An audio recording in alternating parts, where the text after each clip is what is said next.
All right, welcome to episode 52 of the Beer and Bullshit Show. Woohoo! Right. 52 episodes. Can you believe that? That's like an episode a week now. Wow. Just think of all the beer that's been consumed over 52 episodes. Oh, and I'm compiling a list. When I got some extra time, I'm gonna compile a list of all the beers that we've drank on the show. That's a great idea. That is a good idea. Let's see. We'll start with the lady. Oh. What are you drinking? Today I have a semi-local beer. This one's from Idaho, and I should know what it's. It's Red Light Irish Style Red Ale from Wallace Brewing in Wallace, Idaho. And the name kind of harkens to two things. Wallace, Idaho was a big mining town, so of course you had your Bordello district, hence the red light. But also, there was exactly one stoplight on I-90 from coast to coast ever in history, and it was in Wallace, Idaho. So I think that's the other thing. Not anymore, but apparently I-90 used to go through town, and there was a stoplight on I-90. So I assume that's the other thing the red light harkens back to. And it actually said that, let's see, what did they, oh, sorry, wrong place.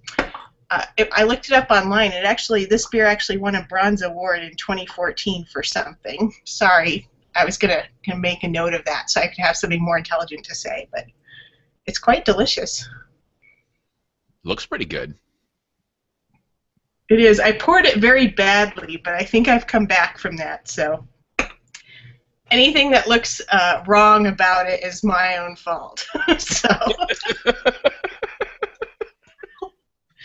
I almost overflowed the glass. Bad things happened, but it's now in drinkable condition. Okay. Beer from Idaho. I don't know if we've had beer from Idaho on the show before. I'm trying to fill in your west of the Mississippi gaps. Well, where I can. We get lots from California, lots from Oregon. Now Idaho. That's basically. And we've had Montana. You've represented Montana, so. I represented Utah. That's right. Okay. Yeah, we should figure out which states beers are missing from. When Chris does the list, that'll be easy to do. That's right. That's true. All right. Yeah, we should make it a point to, find out what's going on and why aren't they sending us beer from those states, right? We need one of those maps where you put a pin on it everywhere we've had a beer from. Ooh. Oh. That would go great on your wall there, Chris. Or on your wall, Kirsten. My wall actually there's supposed to be a calendar here, but I haven't figured out how to put it up, but it's getting a little rearranged. I had I had two from a brewery. I think they're located in Idaho. I'm not quite sure. Grand Teton. That could be Wyoming. Let me look that one up. It was it was like 3 years ago, Michelle Shingal got me a Beer of the Month Club subscription for like 3 months or something like that. And they sent out something from Grand Teton. Wow, they are in Victor, Idaho. There you go. All right. Dang, so totally useless. I wasted a beer up. No, but you know what? With 2 breweries in Idaho, they might have more breweries per capita than any other state. No, Montana and Oregon, or is it Montana and Vermont, or Montana and Oregon are top 2, so. Per capita? Okay. Per capita. Well, Montana has so few people, so that makes it very easy. True. We just broke 1 million recently, so. Oh. That's similar to the county that I live in. Yeah, my county is 3,000, In Idaho, though, I don't even think it's 50 miles from Wallace is Coeur d'Alene, and that is part of the Spokane metro area. It's a very metropolitan area, even in Idaho. So. Okay. Well, there you have it.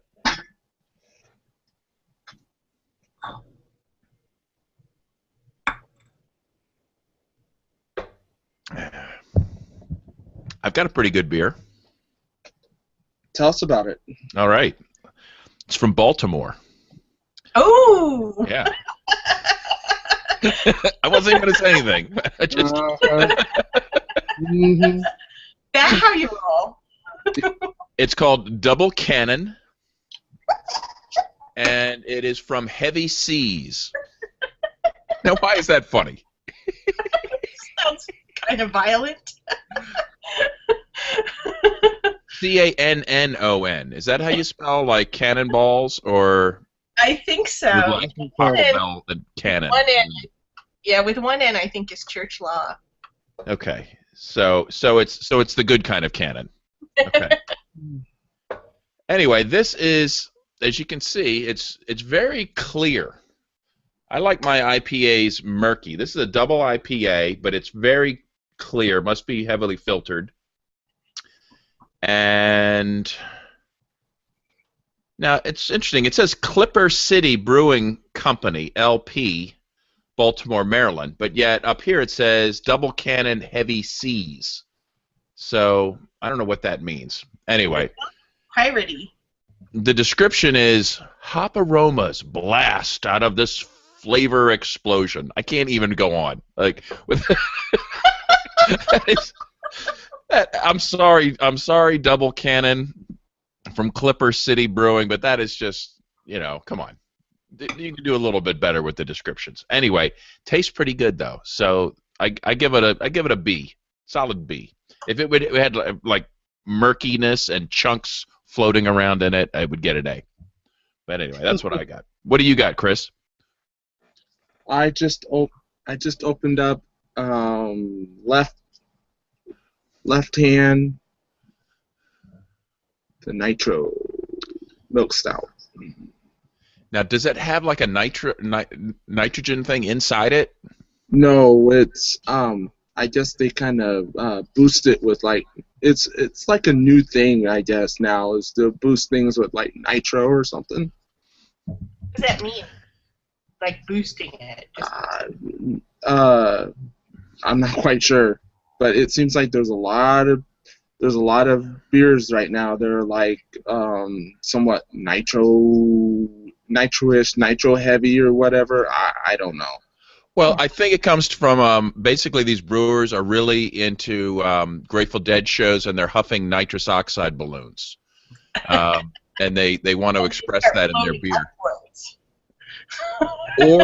Or they're motorheads and they do drag racing and they put nitrous oxide in their engines and they think, well, maybe it'll work in the beer too. But actually, I think there is a legitimate beer. Like you see, like nitrogen pour. Like I think it's like basically it's sort of like I don't know exactly what the process going on, but it gives it like a real fine bubbliness to it, like a real fine bubbles. Packing it a can with nitrogen might preserve it better because you've got it may take the place of oxygen, which could oxidize ingredients in there. But you think one of us would know. I mean, we're supposed to be, so-called experts on beer and or bullshit. So I think I gave enough bullshit explanation. So maybe one of our many fans, either one of them, could message us in with a real explanation of what it means to have nitro in your beer. Wasn't nitro one of the American Gladiators? Oh yeah. That must be it. That's it. The only thing I can come up with that makes any sense. Oh, I know it's good. That's all I care about. I've just since when I don't know anything, I Google it. I just Googled nitro beer, and this is something that came up from left-handed brewing, the addition of nitrogen to a beer gives way to much smaller bubbles. Okay, so I did know something, creating a smoother, creamier experience.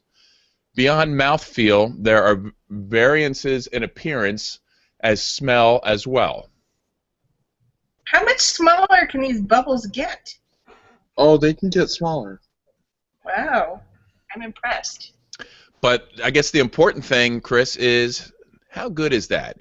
Have you had that before? It's got a pretty good reputation. Well, how is it? I had it on tap before. Okay. And it was at a beer tasting, and never had it actually out of the bottle. So, I mean, it's what it looks like. I mean, it's got, you know, a decent lacing or whatnot. So, I mean, the bubbles are kind of smaller. So, and it's good. I like it. Does it seem noticeably creamier?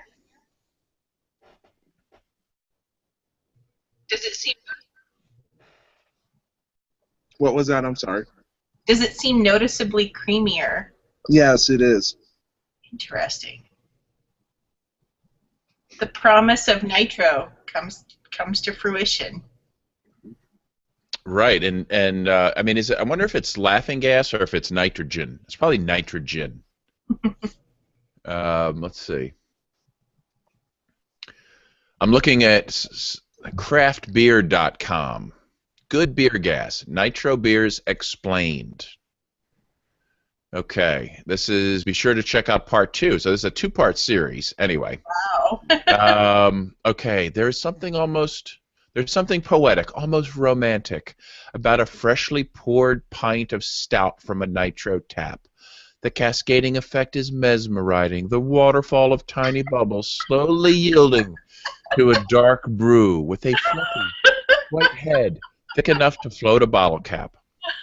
Ugh, that's not really informing us very much, is it? I try that. No, I'm not. Well, what I've seen is there's cans out now that have some kind of like a thing in them that like releases nitrogen when you open them. Right. I'm not exactly sure how that works. I just tried to float my bottle cap, and I was not confident enough to let it go. Now you got a bottle cap in your beer? No, I just wouldn't release it because it seemed like it wasn't gonna float. Do you still have your bottle cap, Chris? Yeah, but I'm not gonna try it. Good man. You don't put bottle caps in our beer. You could choke on that. Look, this could be like a will it float with the bottle caps in the beer.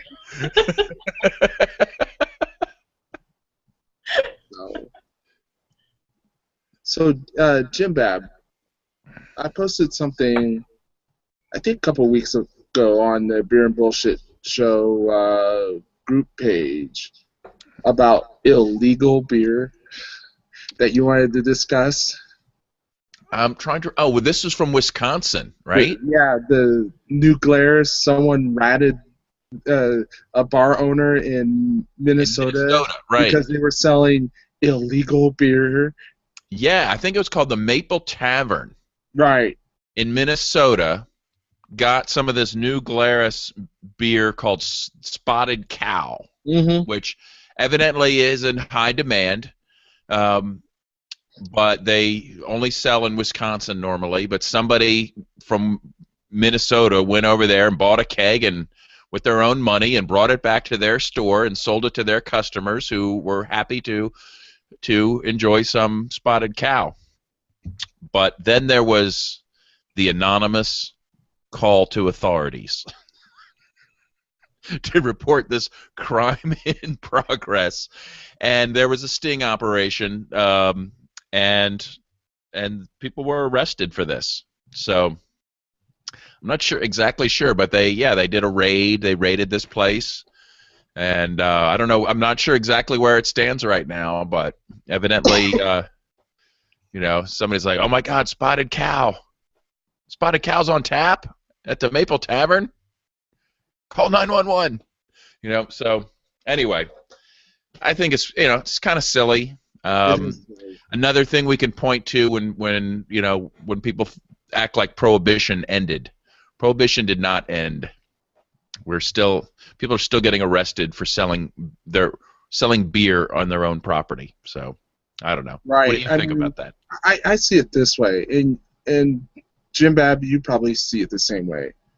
Once you buy a product, okay, it is your personal property. Okay, what you do with it is your business. Okay, whether you're selling it at your bar or a friend's bar or whatever, it's your property, and that's how I see. That's how I took the article. Okay, as wait a minute. Where do people get off like thinking this is a need to get the authorities involved? Right. There is no need to get the authorities involved because it's my property. It's no longer the property of New Glarus. It's my property. So was there any word on who turned them in? It just said it was an anonymous tip. So probably a cop was down there drinking. Could have been a competitor. Could have been a competitor, a competing bar. That happened in Montana. It could have been. It could have been a distributor that got cut out of the commission on that one. It's hard for me to imagine that a distributor who is still, like, I mean, if I have many customers, and if I found out one of my customers didn't use me for a particular job, the last thing I'm going to be thinking is, can I call the police on them? They're still a valued customer. Why would that even cross my mind, right? So I don't really know who would be. Well, Jim Bab, I work for a distributor, right? And there was, I don't know if they really exist or not. They come and go. Okay, there's a distributor out there, specialty distributing. Okay, that goes around the central and southern half of the state. Okay, going into liquor stores and saying, "Hey, we're from such and such distributing. We need to take this beer off your shelf because it's expired or whatnot," and they take it, and a lot of it is our stuff. Okay, they take it off the shelf, they repackage it, and they resell it back to the liquor stores. Why? I don't. So they take it away and don't pay for it, and then they sell it back. Is that? They'll reimburse them their money. Okay, for the product. Okay. And then they'll go back to other liquor stores, okay, and sell them that product. How do they make money? They'll buy it back at a certain. Let's say they buy it back at $7. Okay, and then they'll go back and they'll resell it to someone else for $9. So they're just running a scam? Yes. Wow. And no one's calling the police on them. Well, there have been disputes over this, okay, and a lot of their portfolio has jumped ship, basically, to other distributors. So they're not long for this world. It's terrible. Hopefully. But the problem is that we know that they're doing it. It's just really hard for us to catch them do it. Mm-hmm. We have to catch them in the act of doing it to get them. But do you think it's as a sort of a symptom of this weird multi-tier beer distribution cartel thing that they've set up that just sort of creates these opportunities where if it was just fewer hands involved, just more breweries selling directly to bars or directly to retail outlets, that might be going over better? You know what? With all the liquor stores and all that nationwide and stuff, having a second thought about the direct distributing from the breweries themselves, because that means that they'd have to have a huge fleet, okay, of stuff, of their trucks and all that stuff to get it to every single liquor store. That would be the problem. Well, I'm sure there are market solutions to that, but I'm sure some would like to do it that way, some wouldn't, some, I mean, if they want to go through the distributor process, I mean, I wouldn't be, sad or whatever about it. And if they want to do self-distributing themselves, I wouldn't feel bad about it either. I mean, that would be up to the choice of that particular brewery. And if they wanted to co-op it, where they want to jump on another bandwagon or whatever to distribute their products as well. What about like an old-fashioned milkman model, where I just subscribe to the service and there's like fresh bottles appear on my doorstep every day? It all depends on where you get your products from. I mean, if you want, for you, Jim, since you like to drink, it seems like you're more of a local kind of guy. That would be a best model for you, okay? But someone like me who likes to drink stuff from all over the country, that is a little problematic. Well, and to be fair, I do enjoy drinking from all over the country. Don't get me wrong. So okay. Anyway, so many great beers to try. Yeah. I know. The thing is, we do have a lot of great ones here locally that I can't even keep up with. But I'm looking forward to now. We're in May next month. My beercation begins. I'm already thinking about my trip to Vermont pre-PorkFest. So the first stop on the way to PorkFest is 2 nights in Vermont to just hit some of my favorite Vermont breweries to stock up for. Usually the beer I get in Vermont lasts me through like the first day of PorkFest, and then it's like, oh crap, I didn't get enough. Now, Kirsten, are you coming to PorkFest this year? The odds have increased substantially. I should have a firm answer to that next week, but very likely. Awesome. I will say, I don't know how the whole process works, but I think that our play reading has officially been scheduled for the Tuesday of PorkFest. So. What reading? We're doing it. Did I not tell you why I was even going to PorkFest in the first place? No. Well, I just assumed it was, to hang out with me, but I no, there's other reasons. I'm crushed.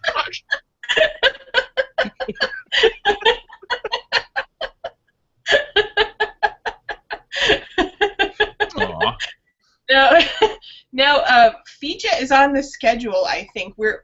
My friend Robert and I are working on a play based off of a transcript of the William Penn trial. Oh, okay. I think you did mention that to me. Okay, I was pretty sure I did. So we're going to, workshop it there. It'll be very rough, but we thought we should get some input from people who, would be able to say, that part was really lame, or why don't you do this, or, that was really funny, or, stuff like that. So I believe we have an actual official time slot for Tuesday, though I don't know what it is. Who will be playing William Penn? I don't know. Robert Can I just say Ben Stone? That name has come up, but we didn't want to ask anything to anyone until we were like, are we doing this or no? So until we have plane tickets. But I also thought Robert's the professional, so I left that all. I'm looking at the PorkFest schedule, which was finally announced, and okay. And I'm gonna check. You said what day it might be, or Tuesday. Tuesday. I'm thinking someone said afternoon. I'm supposed to talk to Robert tomorrow. It is not on the schedule right now for Tuesday. Okay. See, that's why I don't want to say for sure yet. I only the saw schedule is woefully incomplete, so there's no that doesn't really mean anything. And it might not be on there because we might owe them. Like we got Facebook things that said we have to do something that I don't really understand, but I think it's something about a biography we're supposed to send them or something. I don't really know. But I think that'll be fun. So I just wanted to throw that in there because I don't want it to be like those lazy Pork Fest people. It might be our fault. Did you now? Are you going to do any other presentations or anything, or? Not that I know of. So. I think you should, right? How do you like do to? that exactly? What's that? I just let Robert get it on the schedule because I don't know any of these people. They don't know me. I don't know what the etiquette is or the procedure or anything. So. I think you sort of got to be kind of pushy to get your stuff in, because like. I don't want to be the ass hat. That doesn't seem like a good introduction. You know what? I'm not saying be rude about it. Montana, she has nothing to do with New Hampshire, and she wants 4 time slots.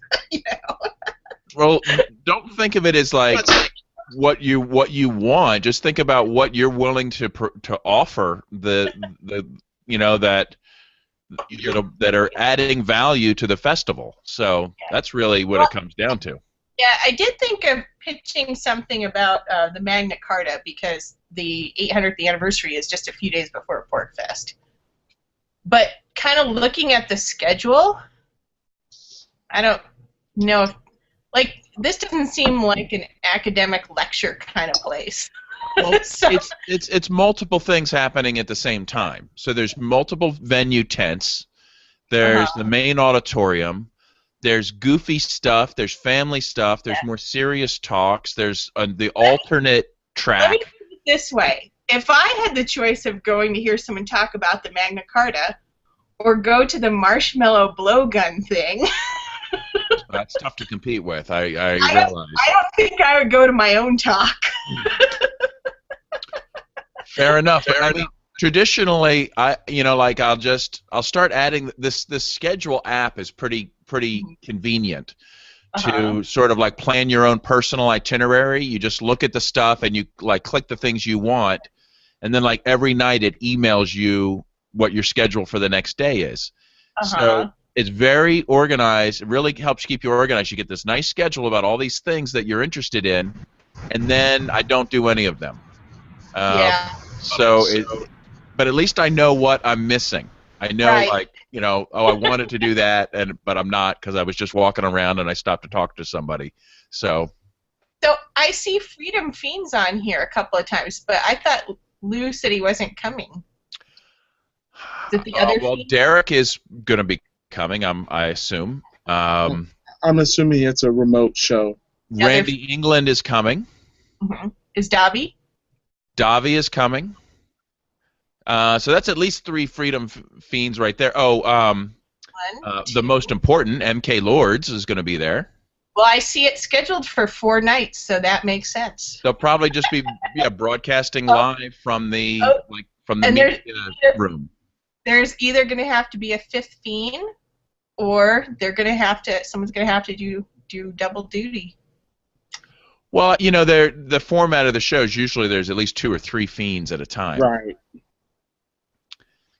So they'll handle it, and and because they have freedom, they have the Fiend phone, right? They can still be interacting with other hosts in different places. So I'm sure that'll be very interesting. Ernie does his show live from there every day.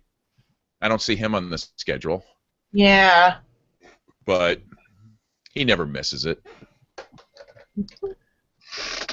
I want to go to Human vs. Zombies. That's on Wednesday. That's okay. All right. I was like, as long as I'm not double booked for that.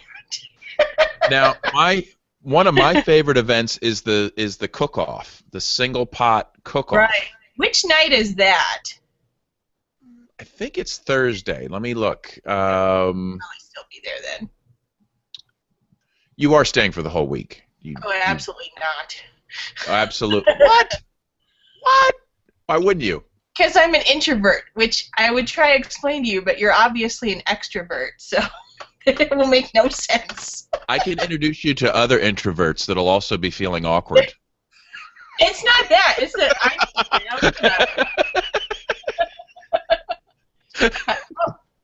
Here's the difference between extroverts and introverts. Extroverts get their energy by being in social situations, and they are drained by being alone in solitude.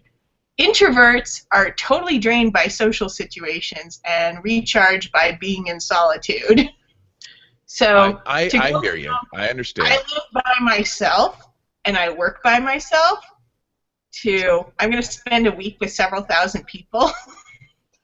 Fair enough. That's not going to happen. Now, you know what I could suggest, though, that might help give you some relief from the crowds and everything is it's different from Montana, but the mountains are just stunningly beautiful. I have been looking at that. And there is numerous nearby opportunities to do hikes of various difficulty levels. Mm-hmm. Explore some of the White Mountains are spectacular. Yeah, So, I definitely looked that up. My plan is to actually drive out, I think. nice. 90% sure I'm going to drive out. I did the numbers, and it will take a long time to drive, but I will actually probably save a little money over flying and then getting a car when I'm there, so. Which I think I'm going to need, because I think I'm going to try and do some stuff in Boston as well, so. But yeah, so I think I'm going to drive out, which means I can bring my backpack and stuff if I want to. So Nice. Well, Nice. two things here. If there's nothing big going on that Wednesday night, you know, Mhm. we still have to do a remote beer and bullshit show. Oh, we're doing it. We're definitely doing it. Okay. where is there? And, Yeah, and Wednesday two, night I don't and think I two, might. and two, Kirsten, if you come into the land of Lincoln, okay, Okay. and you're near Springfield, you're Right. welcome. You're welcome to stop by. Let me look at the map because that's a possibility. Let me do a quick little map thing. I've driven to Chicago. Either on the way there or on the way back. So. Okay. That would be great. Also, there's also like a Upper Peninsula Canadian route you could take to New Hampshire. That's the way it wanted to send me.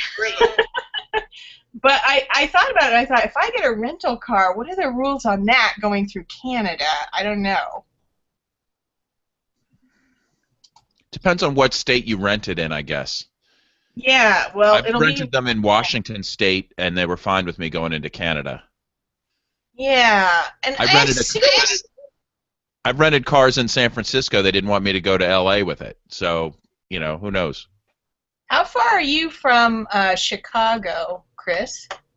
3 hours. Ooh.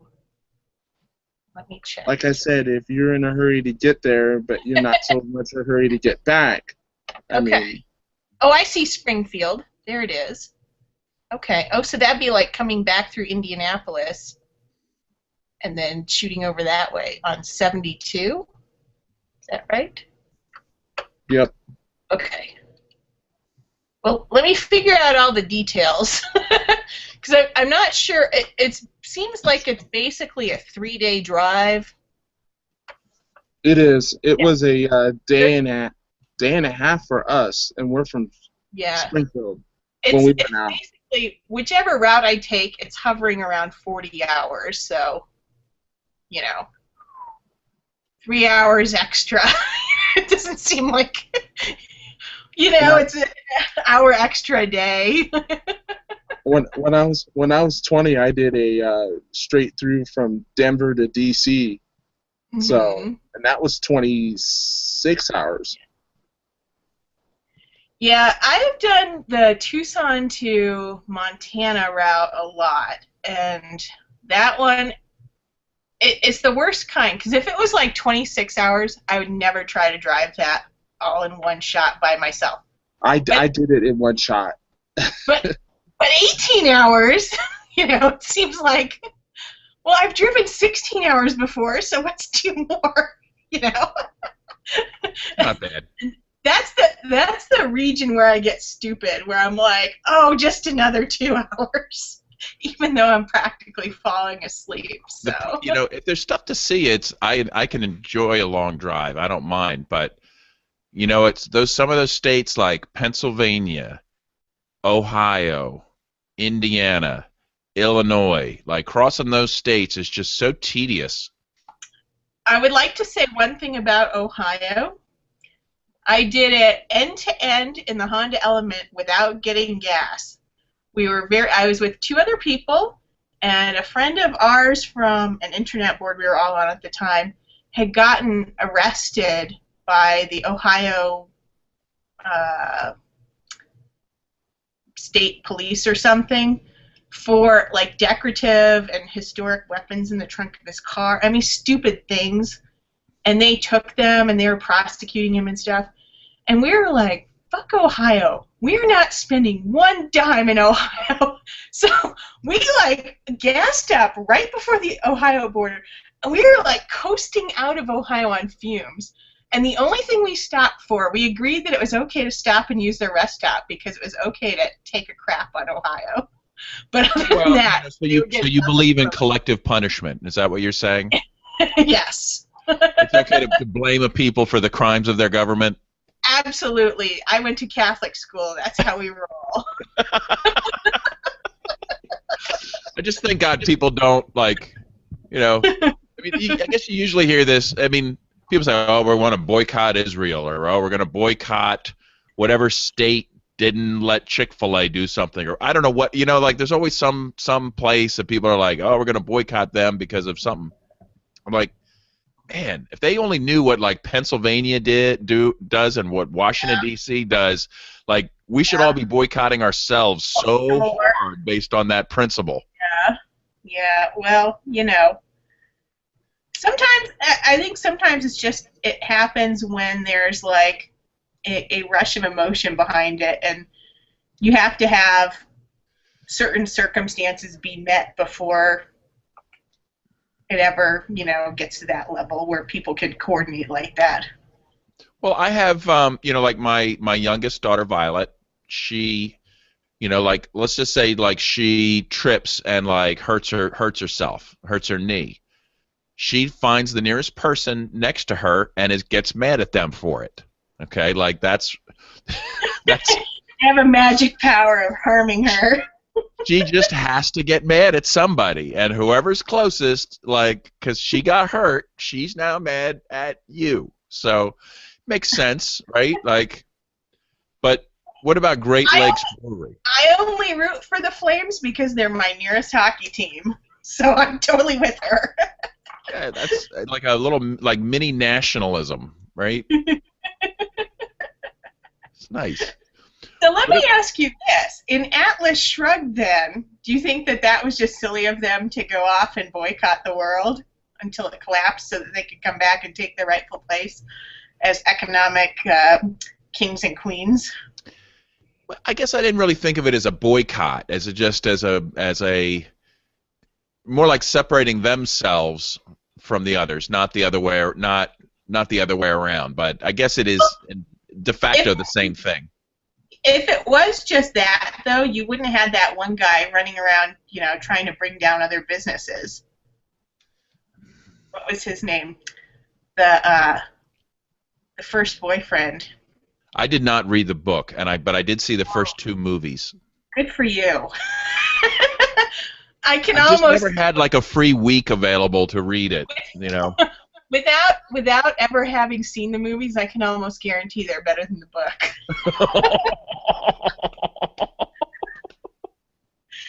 At least there were pictures to break up the monotony. Like moving colors and stuff, yeah.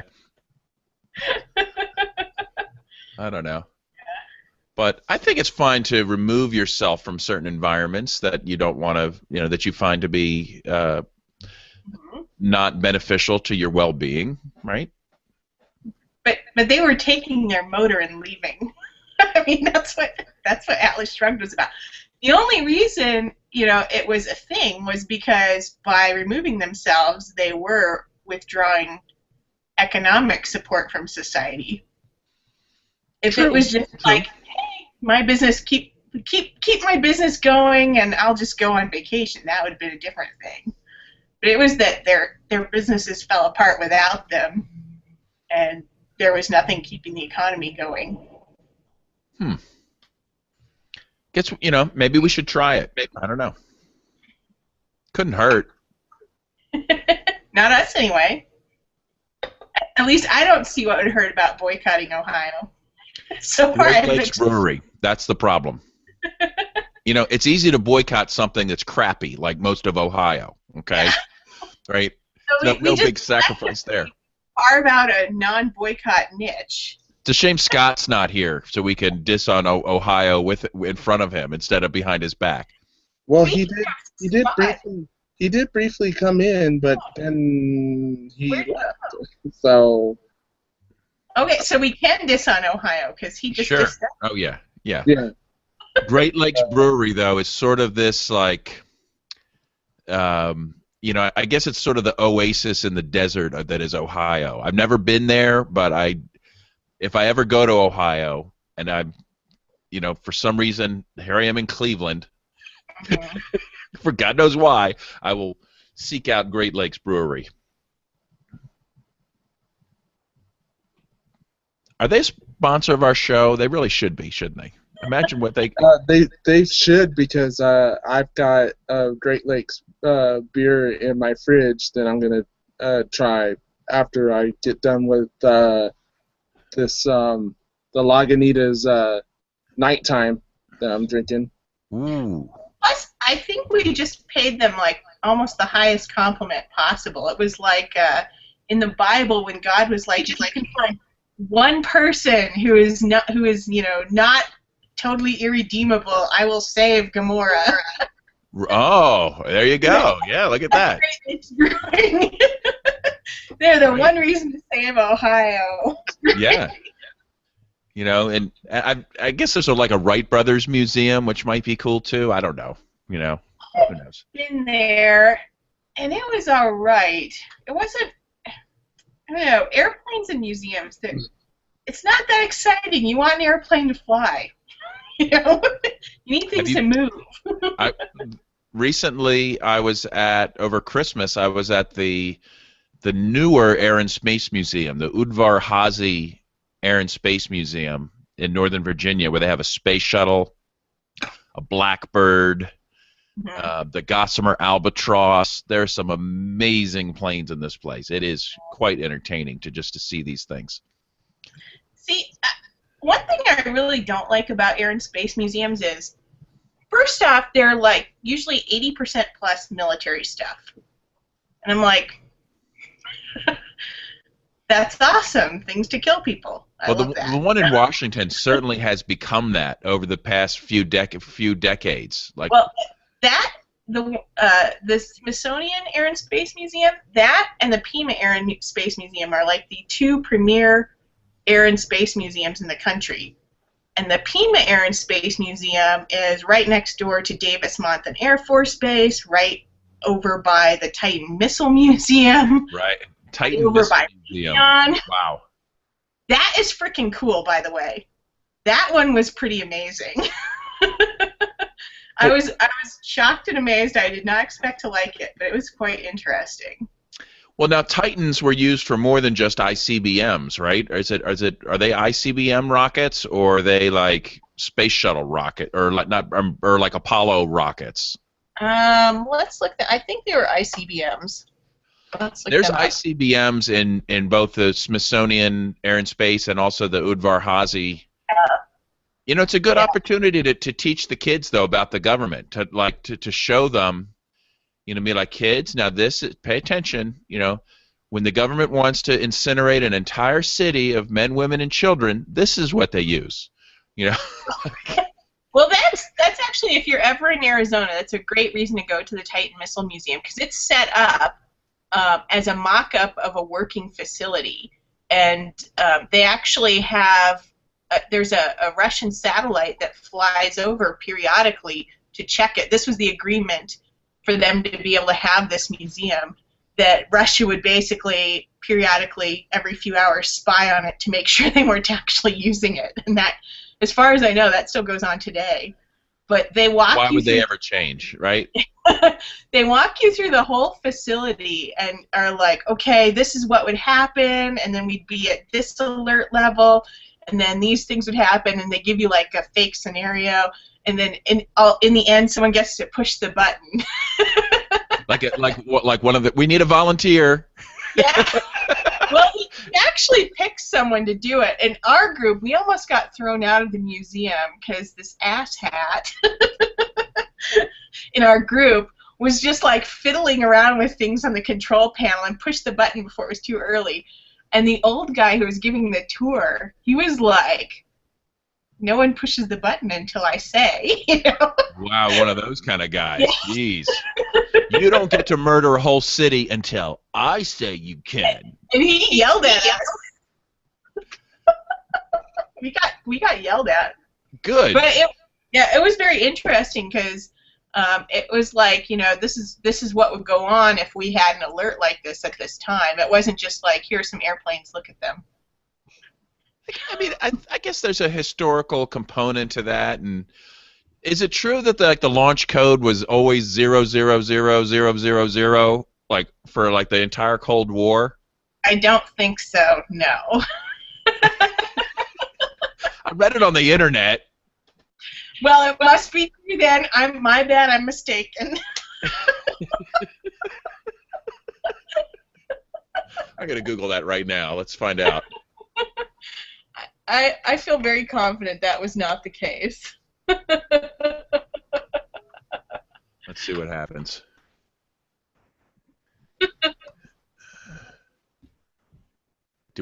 Okay. Scott, look, there he is. He heard us talking about him. Yeah, we talk about Ohio, and We were talking trash about Ohio. Nice, very nice. And you show up. Yeah. Trash Ohio all you want. I don't give a shit. but we were giving nice kudos to Great Lakes Brewery, though. Well, that I will give you. Great Lakes, Jackie O's and Fatheads are top breweries here in Ohio. Oh, speaking of which, since we got Giggles on the phone here, Yes, Candy Pants.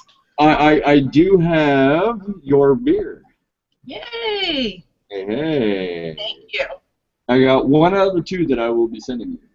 Okay.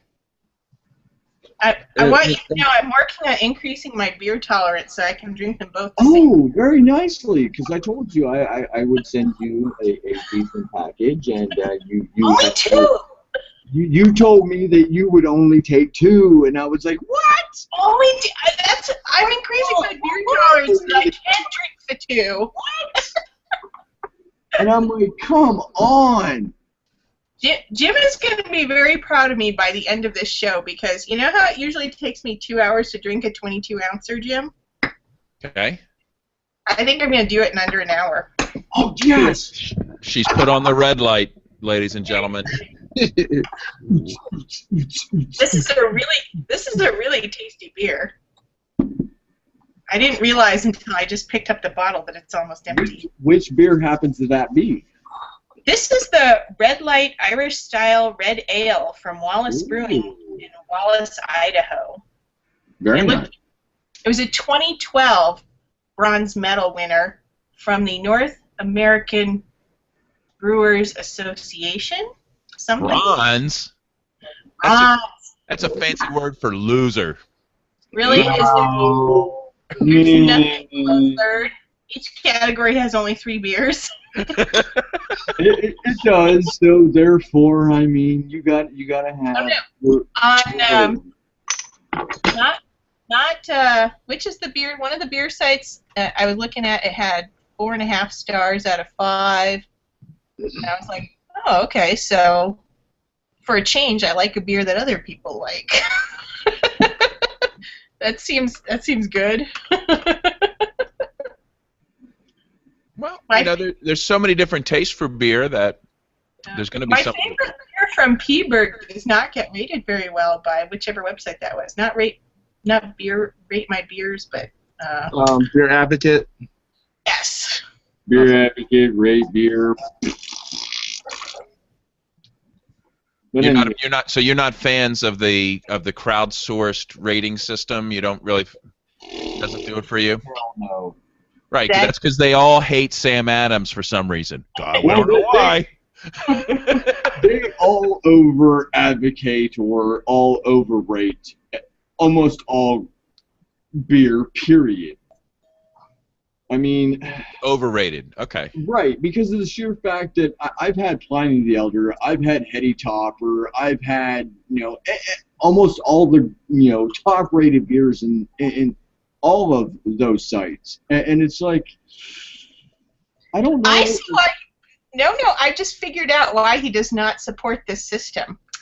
My Irish Red outranks the Sam Adams Irish Red on Beer Advocate. Of course it does. It will. I will give it that. It will.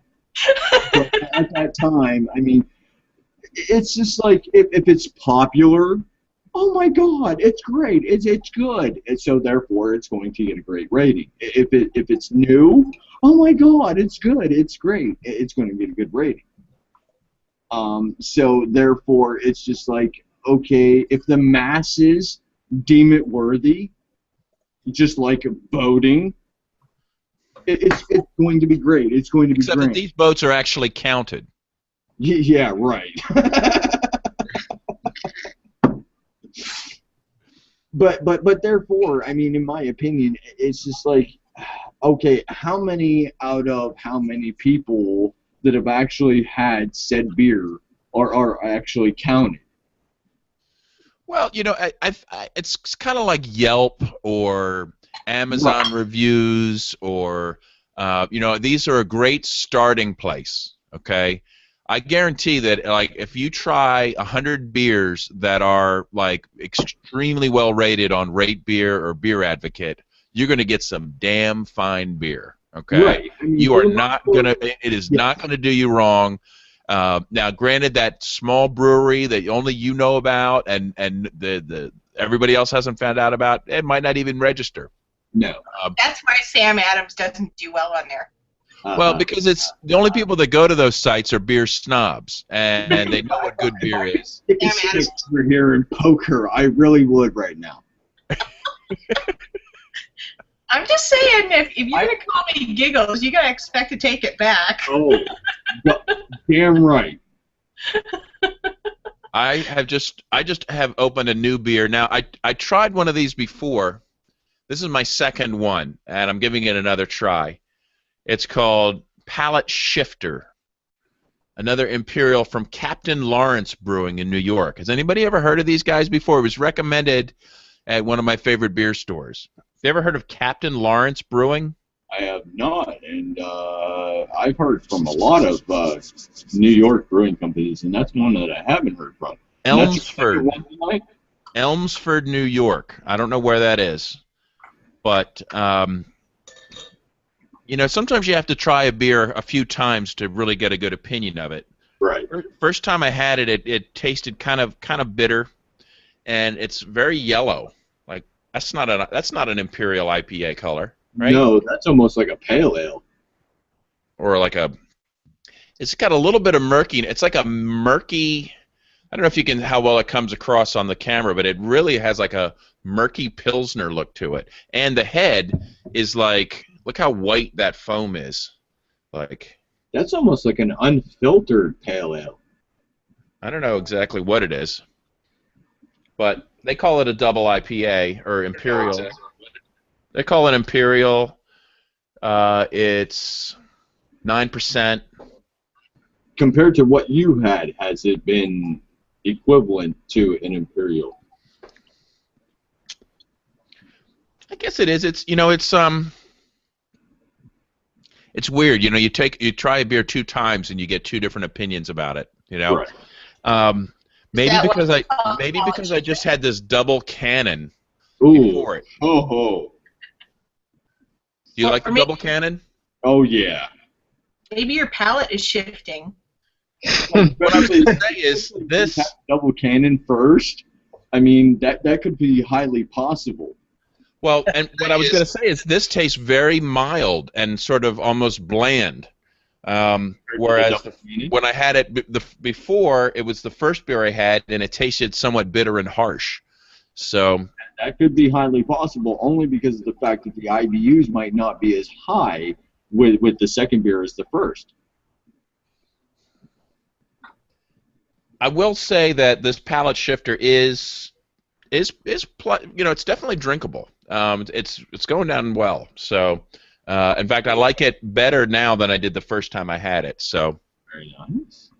So therefore, it's got a good growing on me. drinkability and it's got a good palate cleansing ability. Why do they call it palate shifter? What does that mean? Because your tastes are changing as you drink it. I Well, there you guess go. that's it. Yeah, There you that makes go. sense. I mean, my thing is that would be, I mean, for a low quality drinker, if they're used to pale ales, if they're used to low quality IPAs, I mean, that would generally, if that's a double IPA or even a what they call an imperial IPA, that would be a general step up from the low quality beers or low quality hot beers. So I mean, that's a great stepping stone. Well, you know what? I'm going to say it's more than a stepping stone. I'm going to say it's worthy of being perhaps your destination for the evening on a certain occasion. You know, it's not bad. Last night I was kind of worried that my hangover wouldn't wear off by the show tonight, because last night I was enjoying some Undercover Shutdown Lagunitas. Nice. And you know, I don't know what it is. It's like, what is it, like 10 or 11%? Yeah. It goes down like a session beer. I mean, like we were getting it in pitchers at this bar. We get special permission to get the high alcohol beers in pitchers, what they normally won't serve because people get too hammered. But Sounds like my evening tonight. it's like, you know, I really gotta watch myself when it comes to, because like social drinking, I'm just downing them, you know, not really thinking about it. Next thing you know, I'm like, oh man. My night started off at a tasting at Kent, Ohio, at my favorite bar, 101 Bottles of Beer on the Wall.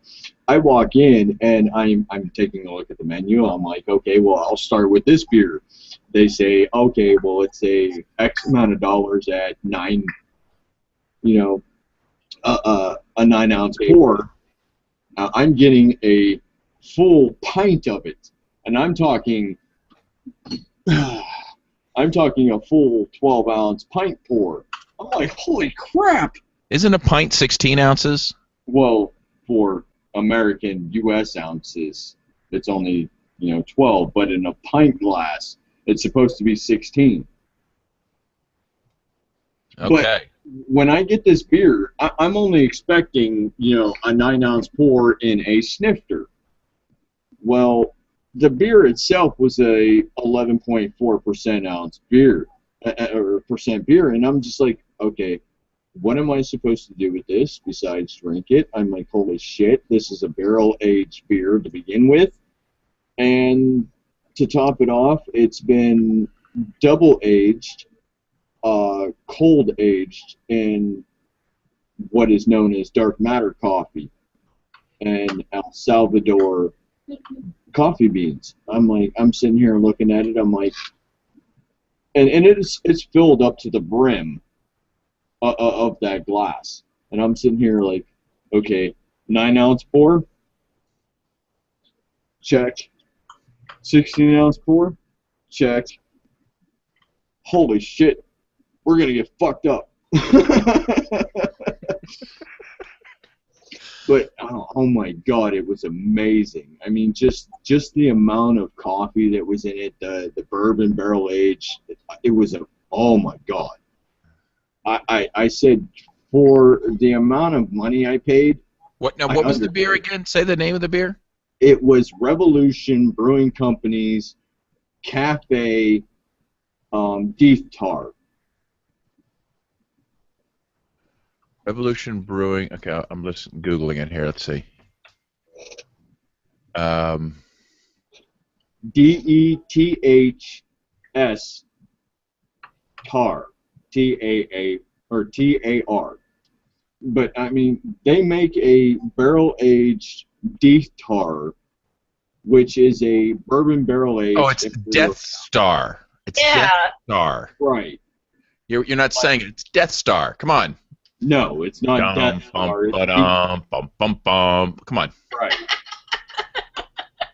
This whole tasting was considered to be the Revenge of the Sixth. See, it is Death Star. Ha ha ha ha. You just work at a... I can't even tell that. Right. But at the same time, I mean, they come up with this beer, but at the same time, I mean, it's just generally your bourbon barrel aged stout. But upon this release, it was a bourbon barrel aged stout aged on coffee beans from El Salvador. I want that so bad. That is from the company. It was from a company called Dark Matter Coffee. I believe that it's out of Chicago. And it was excellent. It was amazing. You know, it's got some sort of communist imagery though on their website. I don't care though. You know. I mean, you got that big star flag in the background, and he's sitting there like this, and red. Right. Speaking of commie brewers, we saw that The Alchemist came out and went full commie, being so proud of Bernie Sanders. Mm-hmm. Come on. Seeing that, I couldn't help but laugh my ass off. The joke I made on Facebook, which very few people, were really qualified for this joke. You have to understand Alchemist and how they run out of beer every day, and you have to understand communism, But, I said because they run out of beer every day, it makes them feel like legitimate communists.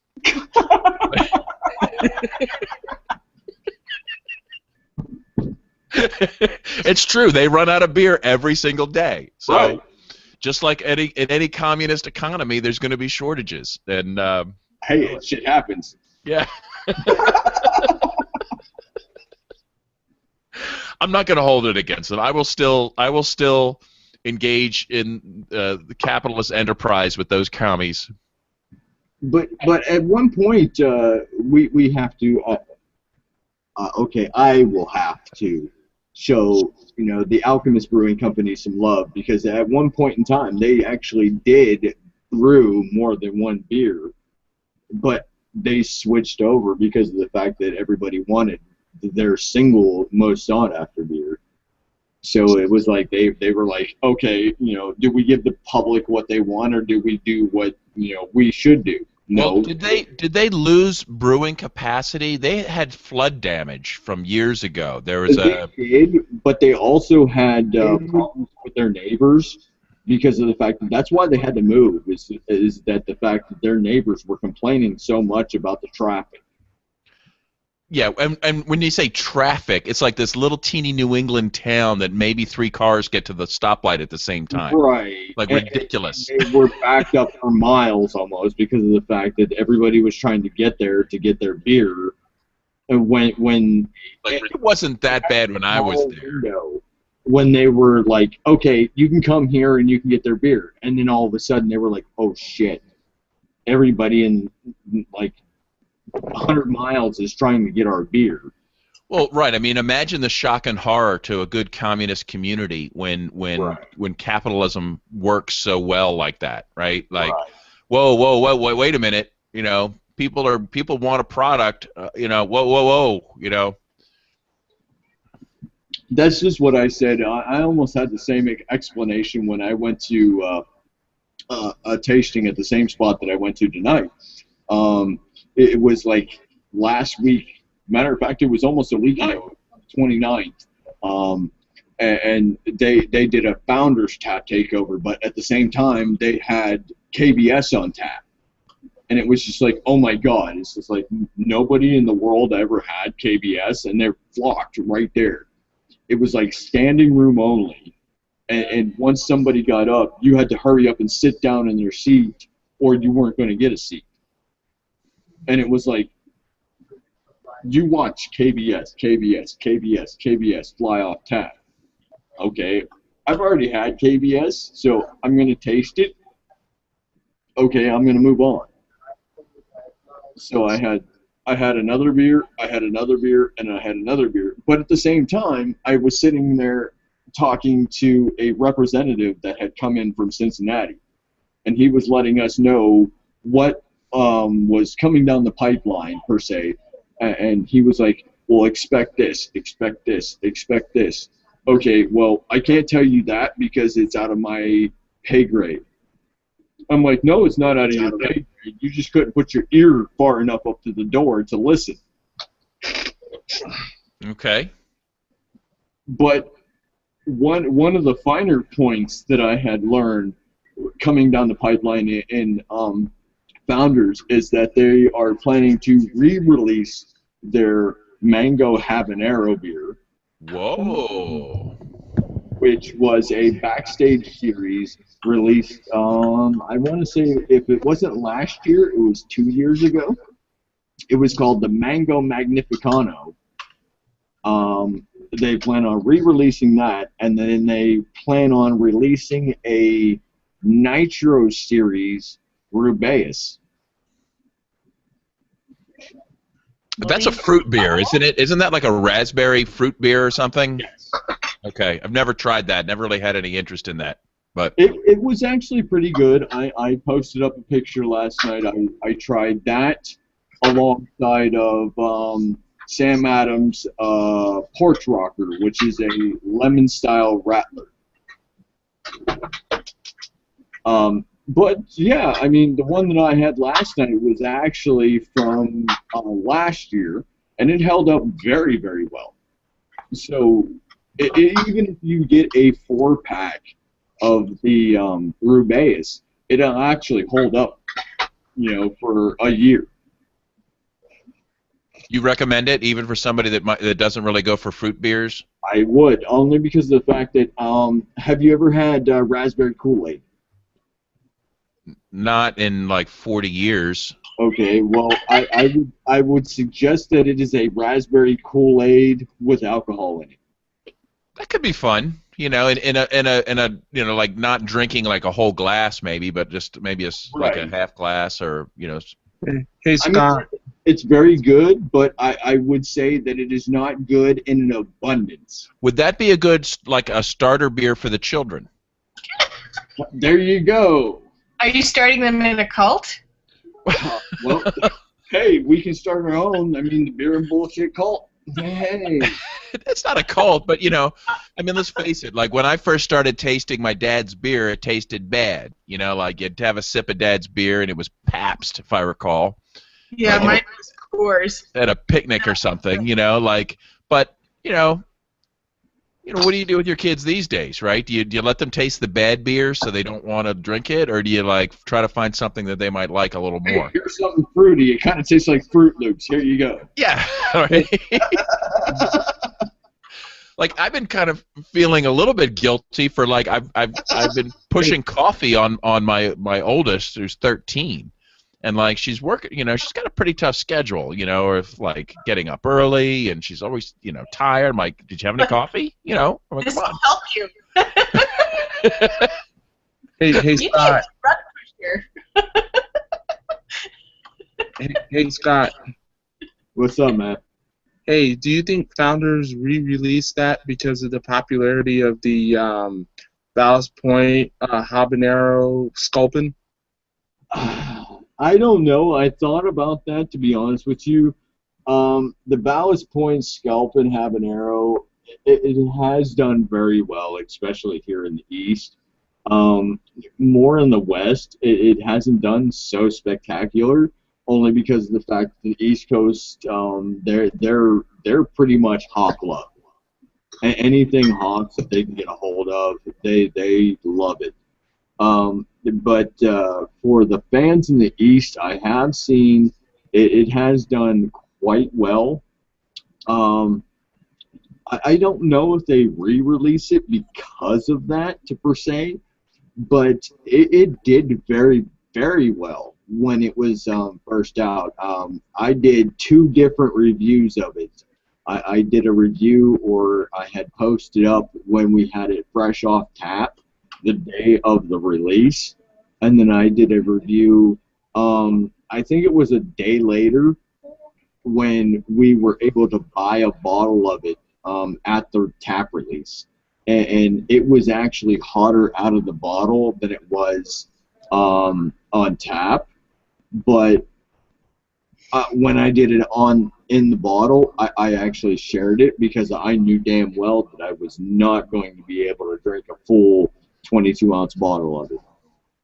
Well, maybe it's not really balanced as well as it could be. Now, this mango habanero could be becoming a genre, right? Because Free Will Brewing has a mango habanero that was like a limited, like a imperial IPA with mango and habanero, and it was really well done. It wasn't overpowering in either the sweetness or the heat, but both were present. It had like a tropical, spicy vibe to an imperial IPA, and I'm telling you, I was able to drink multiple glasses in a row of this.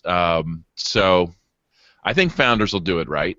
What we need is, I need a bottle of this because our local ice cream place does a mango habanero sorbet occasionally. Ooh. Make a float. Whoa. You got all the men happy tonight. That might be absolutely disgusting when I think about it, but I'd be willing to try it. I've had a root beer latte before. It wasn't good, but I survived. Well, and now we know. I personally have done many beers in ice cream. I've taken, everybody knows of the Sam Adams Merrymaker, which is a gingerbread stout. Every year I do a gingerbread stout ice cream milkshake. That sounds kind of delicious. But when I get it, I pair it up with a vanilla bean ice cream. And it is just phenomenal. And I tend to try to pick the hard-to-pair ice creams with the hard-to-pair beers, so I can kind of try to find a mediocre middle ground between ice cream and beer, because of the fact that I would like to find a next genre that people would enjoy, because everybody likes ice cream. I mean, if you don't like ice cream, fuck, you're lactose intolerant. That's your only excuse. Right. That or you're from the devil. If you don't like alcohol, well then shit, mix it with ice cream. I mean, you're not gonna taste it. But at the same what about time, like a coffee stout with vanilla ice cream? Right. Well, I would try to take a strong. My favorite tends to be Founders Porter. That would be my epitome of a porter.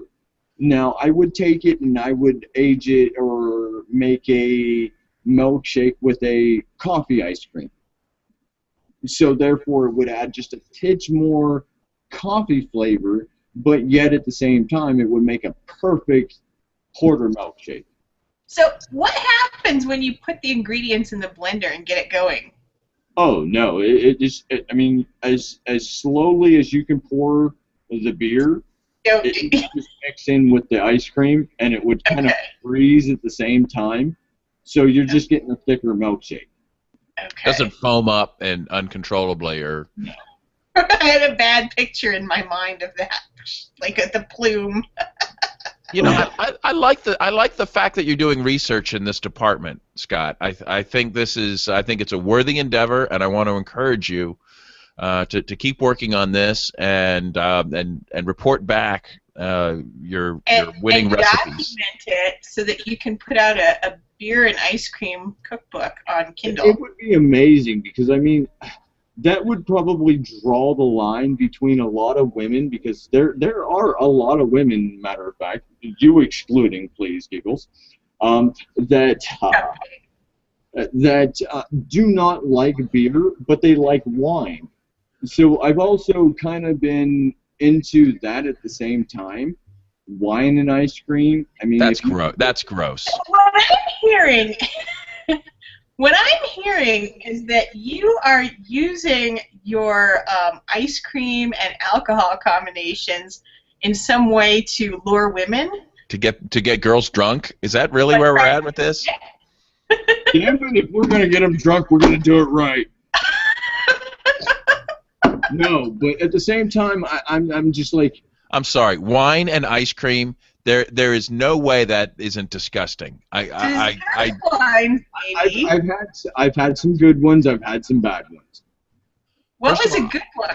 I can't stand, or let's just say, I do not enjoy dessert wines as a rule. That's the only thing Maybe a sip of like port. I can handle like a little sip. I truly love some ports, some sherries, some Maduras. But I find that there are a lot of females that truly love the dessert wines. They love the over sugary wines. I mean, that sounds sexist to me. I don't know. Kirsten, what? Well, it's Scott. We make allowances. Okay. Oh, Jesus. This started when you called me Giggles. I think that's fair. That's very flattering. I think that's an endearing term that I don't. It doesn't sound insulting at all to me. So. Everything I'm saying is being said out of love and affection. Yeah. Okay. I feel the need to hold my own in this conversation. I think my personal preference, she needs another beer. I'm working on it. I'm almost done with the first one. Well, she needs to finish off what she's got first before she starts another beer, Scott. I need to get drunk on camera. I see how you are, Holmes. You guys need to actually check out my post, what I was talking about earlier. I had the Sam's Porch Rocker and the Founders Rubaeus. I actually had them at the same time. I actually, at one point in time, had taken a sip, and tried them both together, and I was like, no, that's not going to happen. Now that I think about it, I think I did try a bottle of that Rubaeus. It comes in a bomber. I think I did try that. Actually, it don't. It comes in a single. It comes in a single 4-pack, I think it is. I had it in a bomber. The bomber is actually called Blushing Monk. It's what? Blushing Monk. No, that wasn't it. It was Rubaeus in a bomber. It's possible, Scott. No, it's not, because I actually have the only bottles that come. Oh, I actually threw them out. I try to save our labels because I put them all over my desk. But I threw the Rubaeus out. The Rubaeus only comes on tap, and it comes out in the 12-ounce bottle. Right. The Rubaeus comes in a 4-pack. Yeah, right. It comes in 12-ounce bottles. I've seen it. Right. I still think I had it in a bomber because they may have done both of those. I could be wrong, but I'm Googling it now. Let's find out. On the plus side, today I learned the word bomber. Bomber. Kaboom. Hey, Giggles. Oh, Big Luscious. Yeah, Big Luscious. I think that was it. That's it. Yeah. It's a breakfast. It's like a raspberry stout. That's what it was. Yeah, that is. I had that on Valentine's Day. Matter of fact.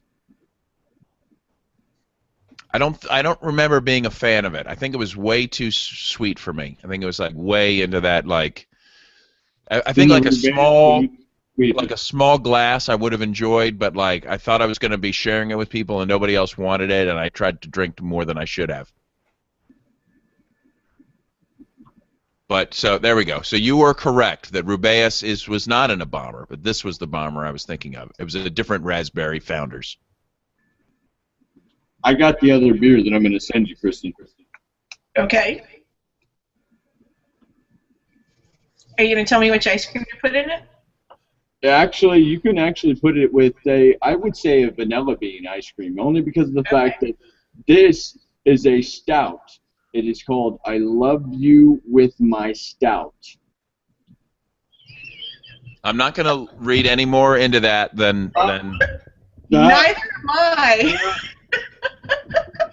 This is one of the best. All I'm going to do is add. No, we just said we're not going to read anything into it. Don't worry. I'm not reading into it. Right. No, really, we're not even thinking that. You're a damn liar. Scott. You're a damn liar. Look, she's still laughing her ass off. It was your own fault. Yeah.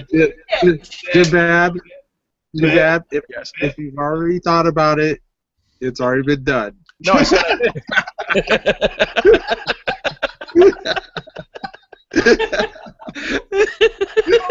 Right. Look at him.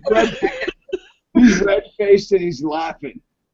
He was red-faced before, though. I'm pretty sure that was the beer, because I've noticed I'm red, too. I've been noticing that for about 45 minutes. We have a red color? Yeah. Change color as the beer level goes up. Can I adjust my tint? I was actually noticing my color, because my nose is substantially redder than the rest of me. And I was like, I have a big nose. No. Your ears and your cheeks.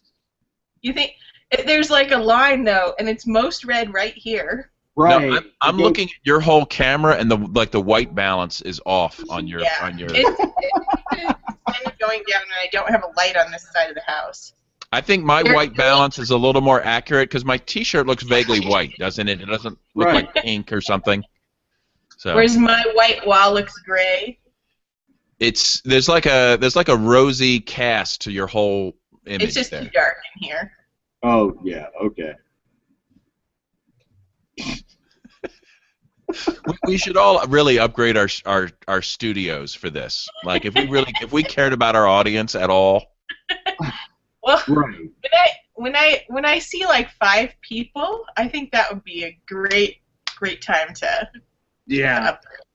Once we get up to 5 viewers. Well, the only 2 times we've actually had 5 viewers on a live stream was when Ruby and Nick was when Sarah Blinko was on and Josie and Michael Salvo was on. Okay. I'm a pretty regular viewer, so usually you can count on one.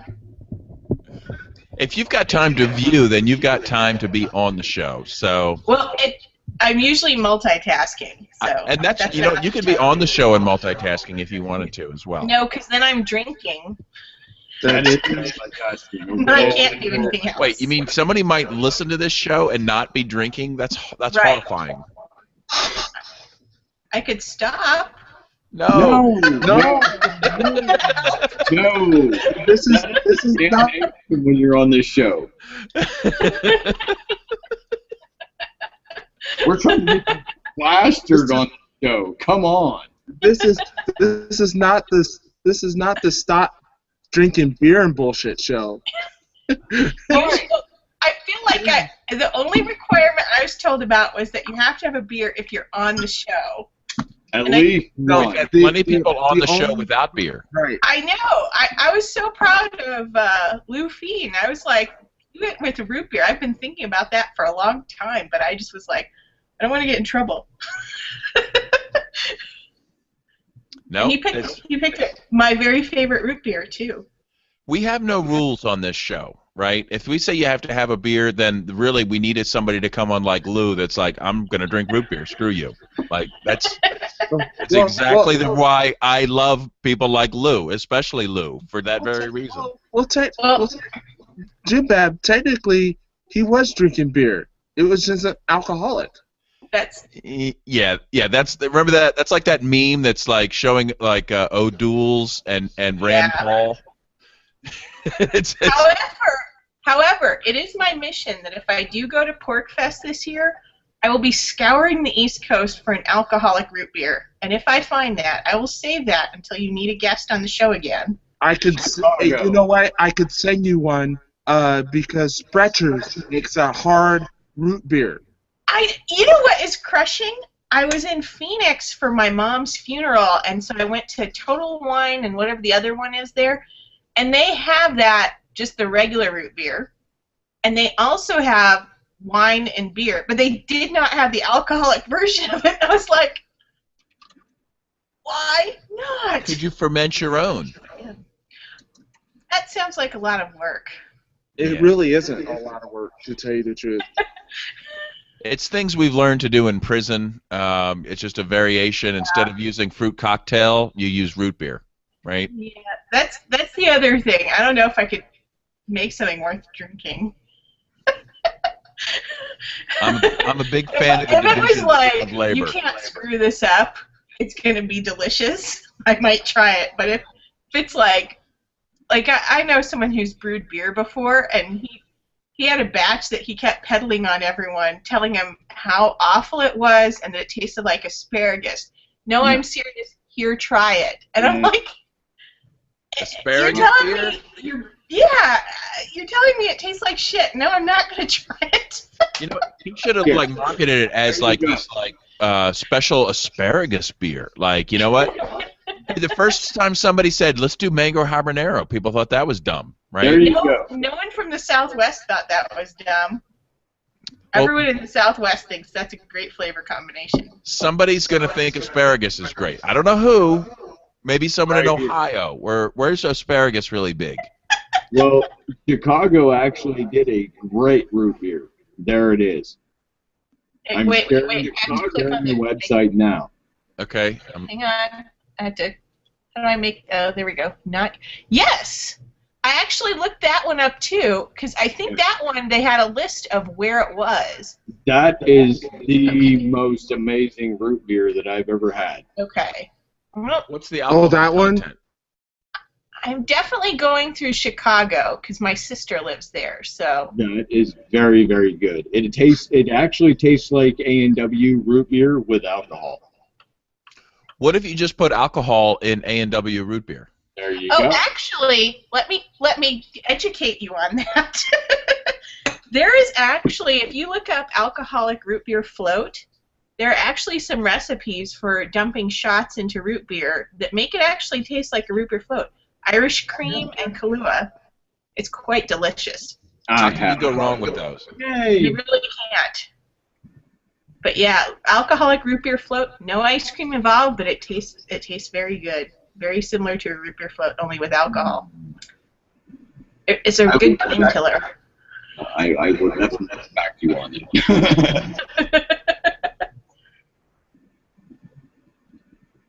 The only way the alcoholic root beer float gets better is if you put ice cream in it.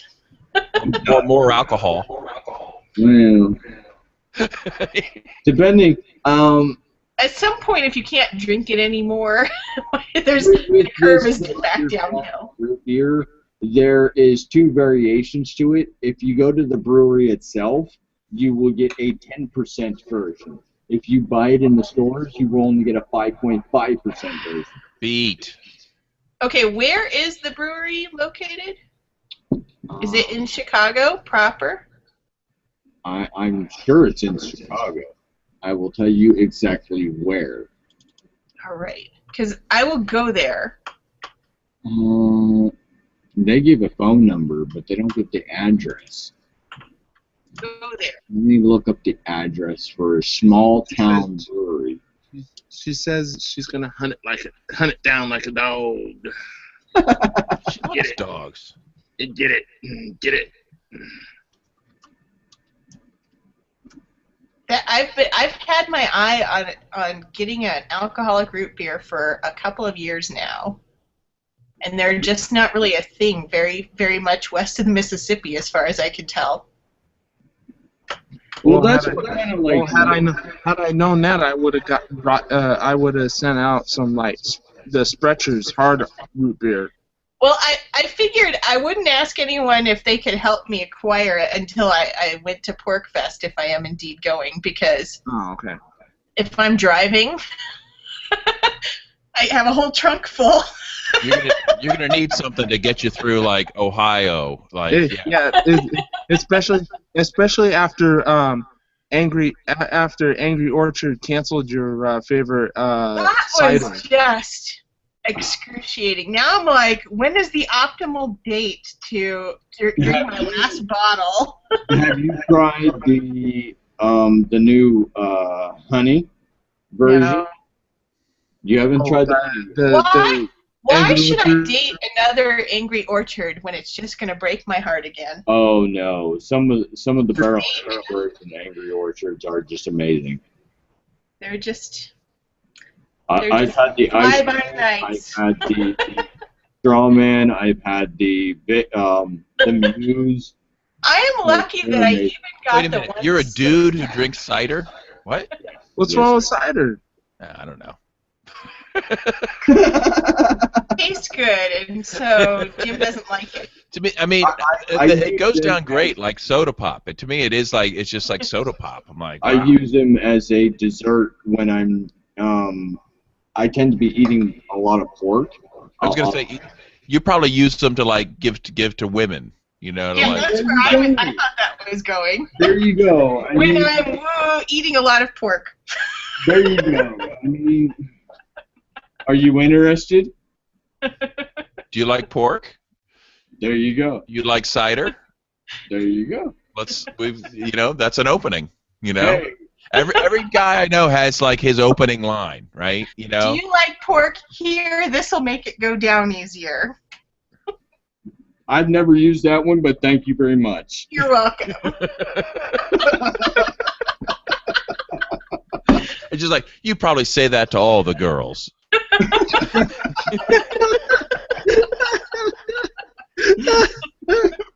Oh my god. Well, I was doing well on my schedule, but now my schedule has slipped so much. Oh, well, then I'm back to 22 ounces in 2 hours almost. down it and start the next. I'm going to finish it, and then I'm going to start on coffee. We'll see about that. It's like, I'm going to start on coffee. No, next beer. Well, There will be no point in me opening a second beer. That's true. There's always I opened up the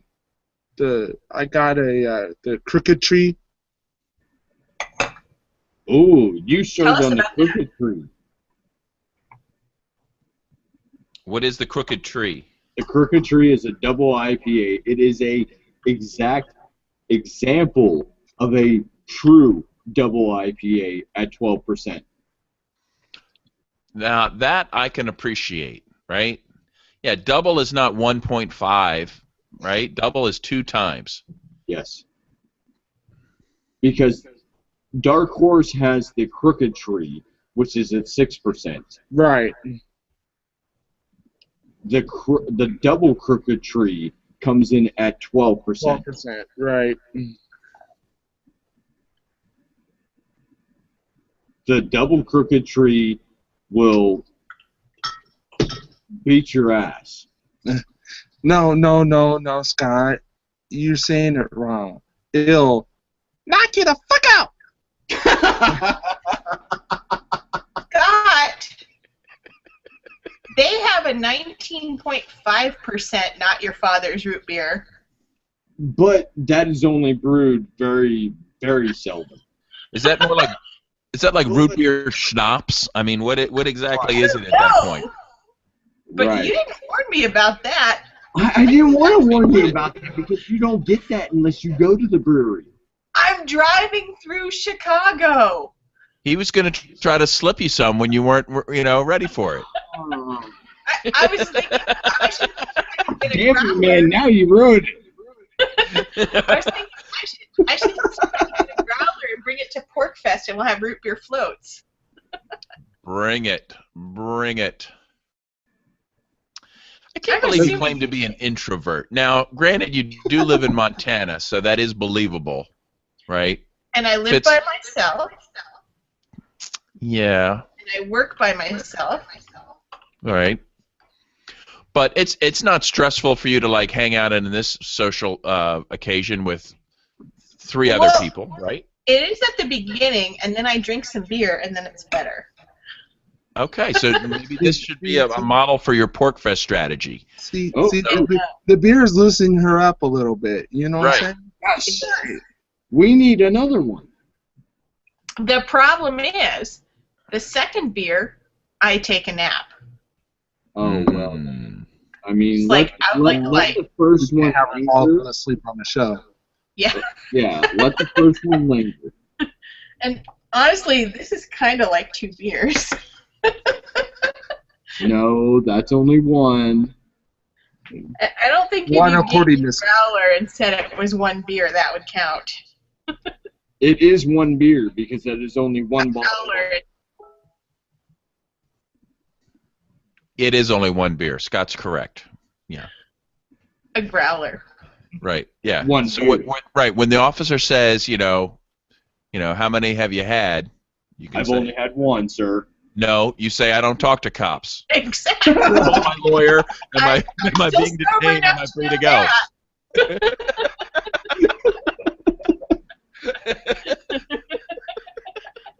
You said what, officer? Talk to the paper on the outside of the window.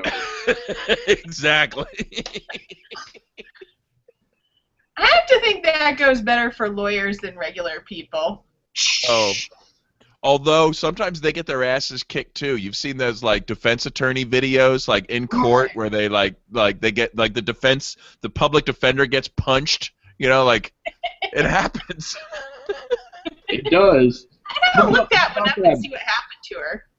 How about that black officer talking about how what was it, the Missouri incident that happened, and they were like, okay, if Black Lives Matter, then they would be protesting Abortion clinics. Yeah, that abortion clinics. And I was like, are you serious? I said, is this really happening? Wow. A black cop is actually defending what is really going on here? I said, oh my God, it's a sign from above. I So said, what- no, actually, it's a sign of the legislature actually getting tired of their own race, complaining about what is really happening. I don't even know what's really happening except as government run amok. So I say just abolish it all. Problem Blow solved. it up for all I care. Launch Did it you- into space. Did you guys talk about Hillary's latest No. obituary? You mentioned the H word on this show? God. Did.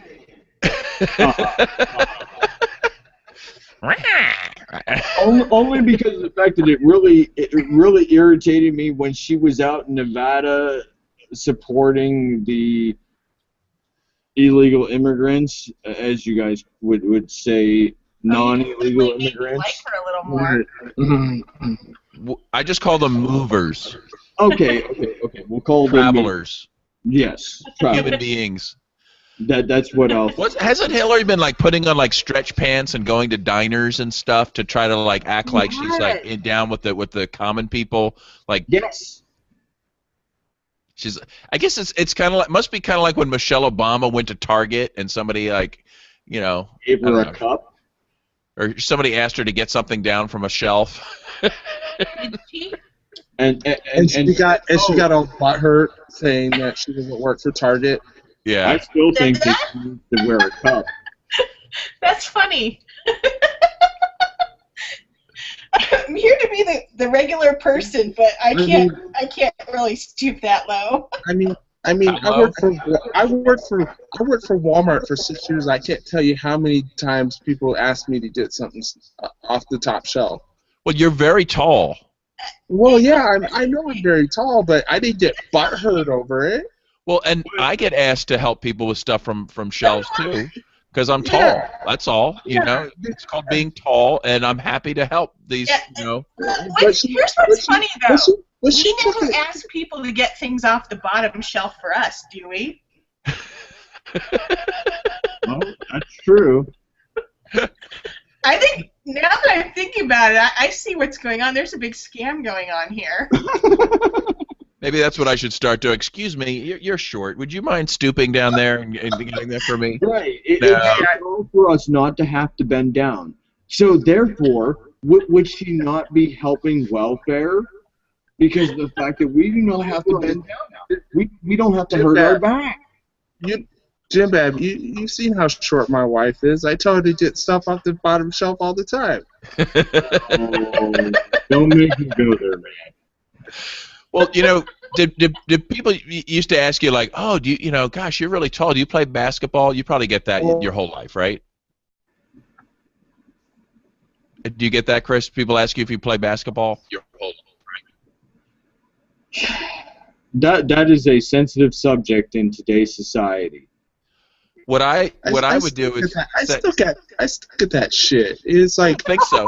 It's like really? You think all tall black men play basketball? That's well, racist. I would get it as even as a tall white dude. So, but what I'd say is like, gosh, you know, you're fairly short. Are you a jockey? You know? No, I play hockey, bitch. I bet you're really good at being a jockey. You know? No, I don't know. Who cares? You know, it's not the kind of thing that I would ever get bent out of shape about. And I'm happy to help people get stuff off the top shelf. It's the media that's causing this race war, and it's really pissing me off. I see no race war. We're still friends on the Beer and Bullshit show, so you know when we start dissing each other over a race, then we've started a race war. But until then, shut up and drink good beer. Right. God bless you. Well, remember though, if you're the entrenched powers, the last thing you want are your serfs all being buddies with each other, right? If you want to rule, you need to have the little people constantly fighting amongst themselves. You need to create artificial divisions, artificial barriers. Last thing you want is everybody coming together and figuring out who the enemy is, right? Like who the point to Capitol Hill. So, well, last night after drinking undercover shutdown Lagunitas, some police arrived in the bar parking lot. Okay, now my rule is no drunken cop blocking. Okay, like That just sounded so wrong, man. It's like going out shooting after getting drunk. It's just not a good idea.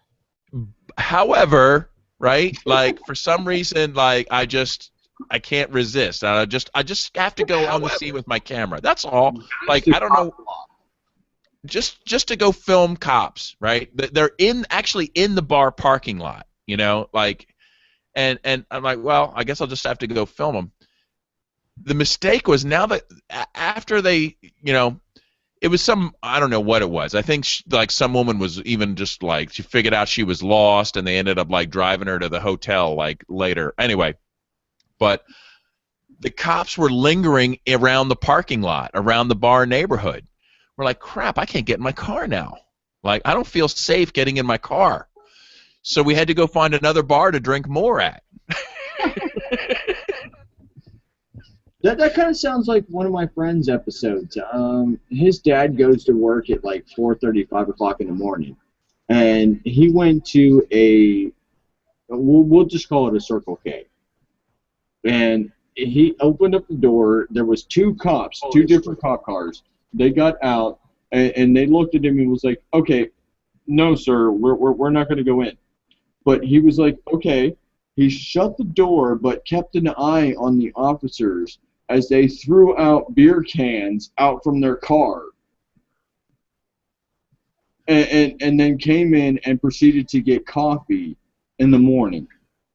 Well, that's different. They're cops. They have special rules. Right. Right. I was like, okay, so they can throw out their empty beer cans, but if we throw out our empty beer cans, we're a drunk driver. Yeah. Right. Right. That's why you have to throw them out of the moving window. As you're. But so anyway, to my shock and horror, though, we end up going out on foot in Conshohocken, looking for another bar that's still open, and there weren't any. So we ended up just walking around on foot, waiting for these cops to clear the neighborhood. I was like, this is ridiculous.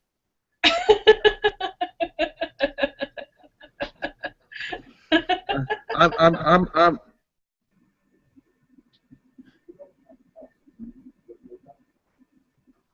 Jim Bab, I'm shocked that you felt safe walking down Conshohocken Avenue. It was the lesser of two evils. It was fine. Well, the cops were occupied. They found another victim. Some poor hippie kid in like an old Honda drove by with the headlights out. They're like, five. The cops all swarmed him. Or like, all right, we'll use him as cover and make our break for it. It's like when the lions are eating the baby gazelle. The rest like the wildebeest cross the river. I don't know. Or I'm mixing my predator metaphors there. That sounds like a good passcode, though. Whatever it is, I didn't do it. I felt bad for this hippie kid though, because I could see him, and I'm like, and I realized like, you know what? That's like that was actually me like 25 plus years ago. Hippie kid driving a beat up old Honda. Just forgot to put his lights on, and now he's swarming with cops. Probably didn't know what his rights were. They probably smelled the weed. Like, dude was in trouble. But anyway, I avoided capture, and so it has a happy ending to the story. He did not get caught with his weed. That is the happy ending. I did not. That poor kid, I don't know. I don't know what happened to him. He provided cover for my escape.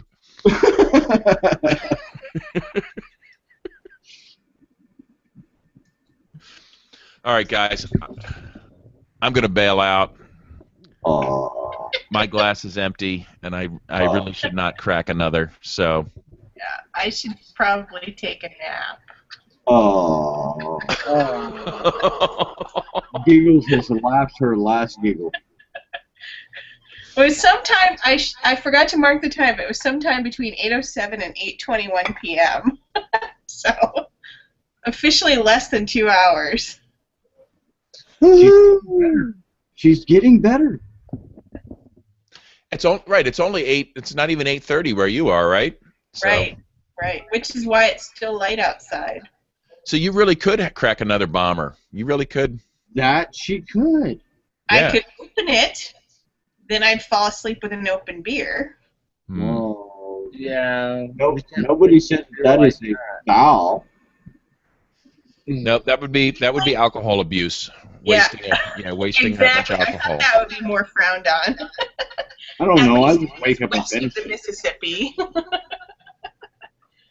But Would my friend Aaron has a story about me where we're just yapping away, drinking wine, yapping away, and suddenly I'm just like quiet, and she looks over, and I'm on the floor with my head sleeping on my tennis shoe. I'm just out cold. In mid-conversation, just out? They're gone. Wow. Nice. And I have to say, the tennis shoe is very comfortable. If you think about it, like it has a space for your ear to be cradled without being scrunched. the fact that you can't hear nobody because it's muffled now.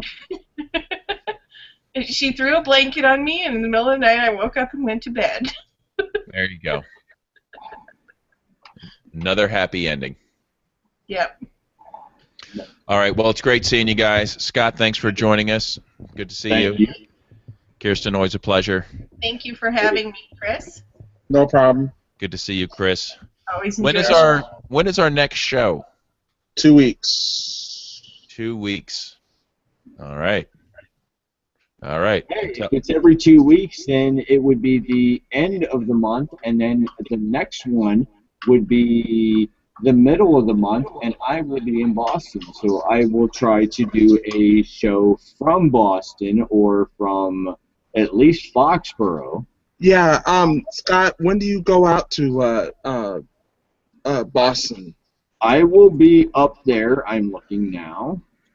I will be up there the week of the 14th through the 20th. On its way to Porkfest. Okay, Yes. because Somewhere between the 14th through the 20th, I will be in Boston, and I will also be in Providence, Rhode Island. All right. okay, because I'm gonna have a show the 10th, the 17th, and probably the 24th.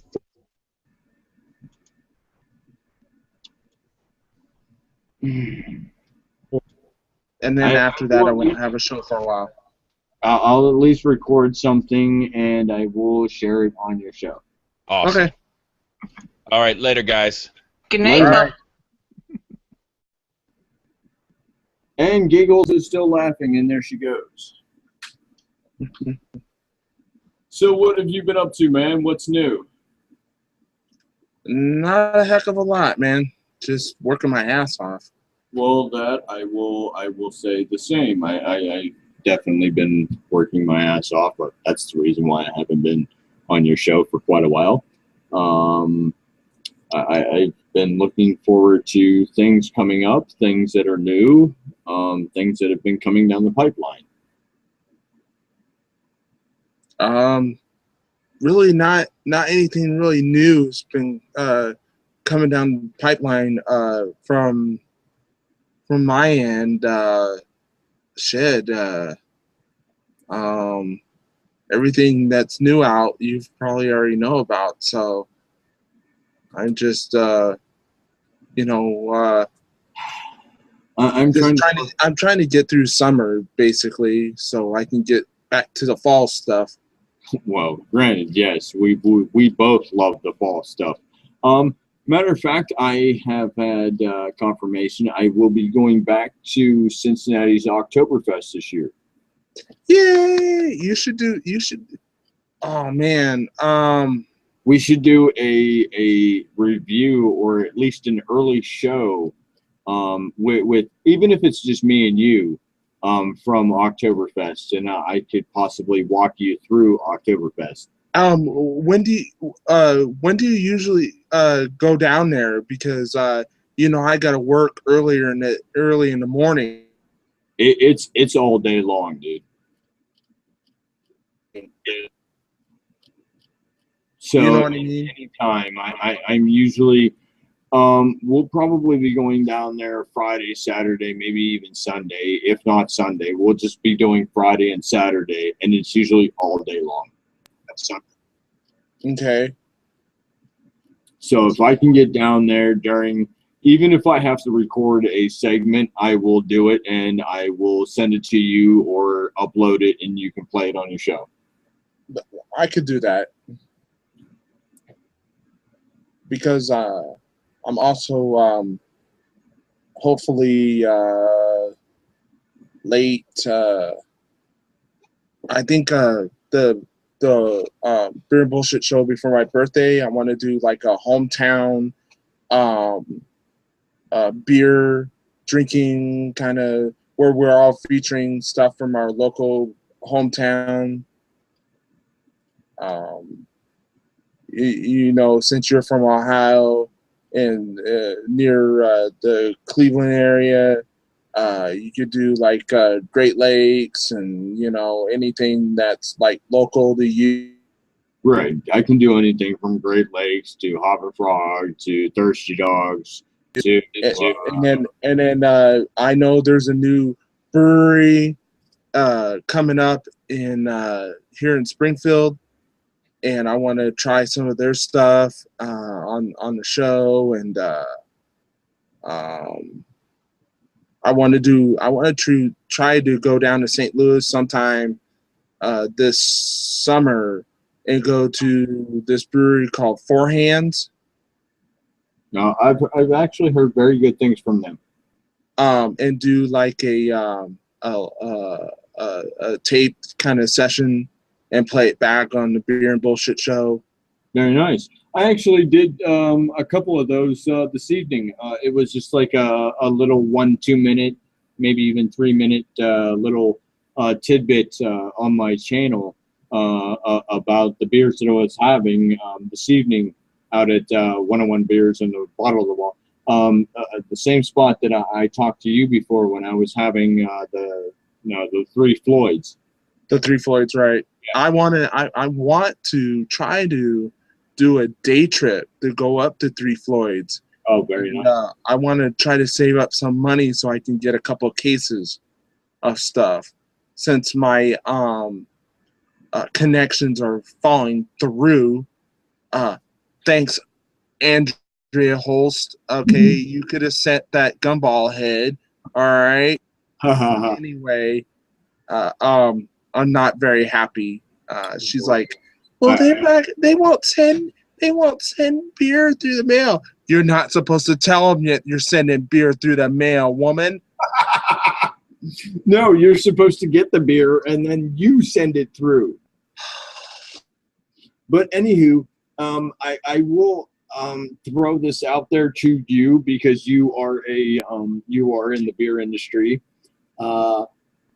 There is some new stuff coming down the Sam Adams pipeline. It is called the Garden Peppa Brew. I would imagine that it is a spicy ale because it comes in at 5% alcohol by volume. No word as of what peppers that they use, but I would imagine that it would probably be like a cayenne pepper or maybe a fireball pepper or something like that. Not too spicy. That, and there is another one coming down the pipeline that is called the Hoppy Red. That's coming in at 5.7% by volume. That is going to be an inspired Australian hop ale. And by that I mean, have you ever had the which one was it? The Tasman Red.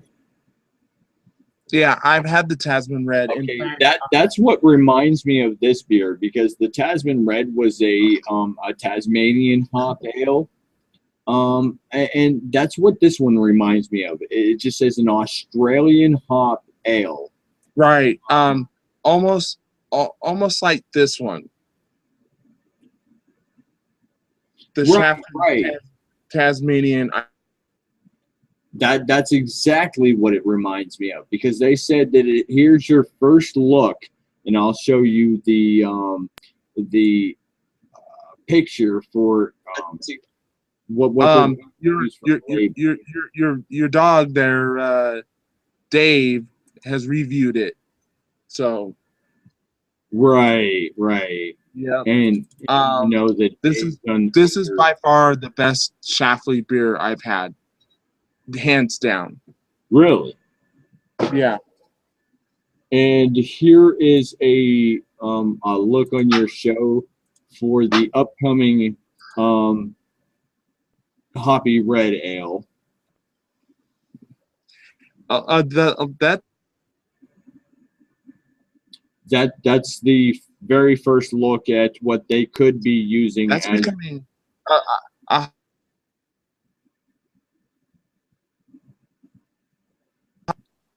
Hoppy Red is becoming a little bit more popular. Right. Let's see. And then you You personally know of the Rebel IPAs, right? Right. Well, here's a new look at the very first look at the new labels for the IPAs. They're going to use a George Washington crossing the Delaware for the Rebel IPA. They're going to use a Revolution, how do I want to say this? A Paul Revere's Ride for the Rebel IPA. And they're going to use a cannon firing Rebels on a ship for the Rebel IPA. The Rouser. Right. And then here comes a look at the Pumpkin Batch, new one for the 2015 era. I don't know if we have totally gotten rid of what was it? It was their pumpkin beer for it was called the Harvest Pumpkin Ale for the last couple of years, and now it's called the Pumpkin Patch. It says, you may be thinking of summer, but Sam Adams is thinking of fall. Here's your first peek at the new fall release coming from Sam Adams called Pumpkin Batch. This ale is brewed with pumpkin and spices.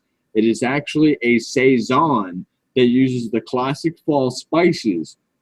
Look at the Pumpkin Batch, to be packaged with 12-ounce bottles, and the beer will hit 5.6 ABV.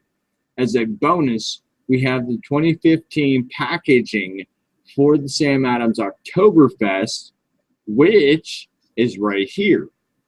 So what we know is the Oktoberfest is actually like the little lights in Oktoberfest and the people down below.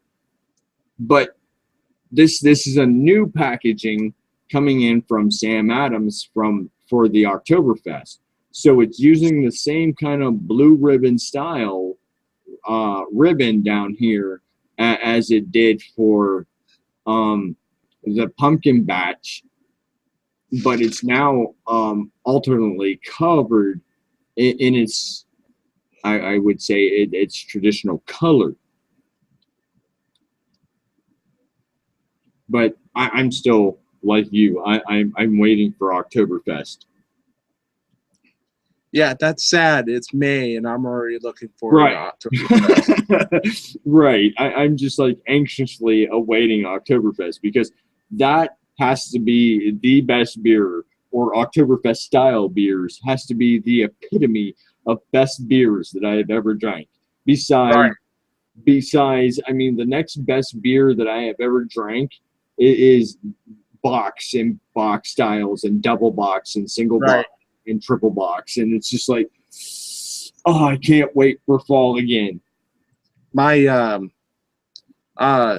well, you know what I do, and people are always asking me, you know, what's the best beer for this and what's the best beer for that, and I'm just like, well, are you into craft beer first and foremost? Right.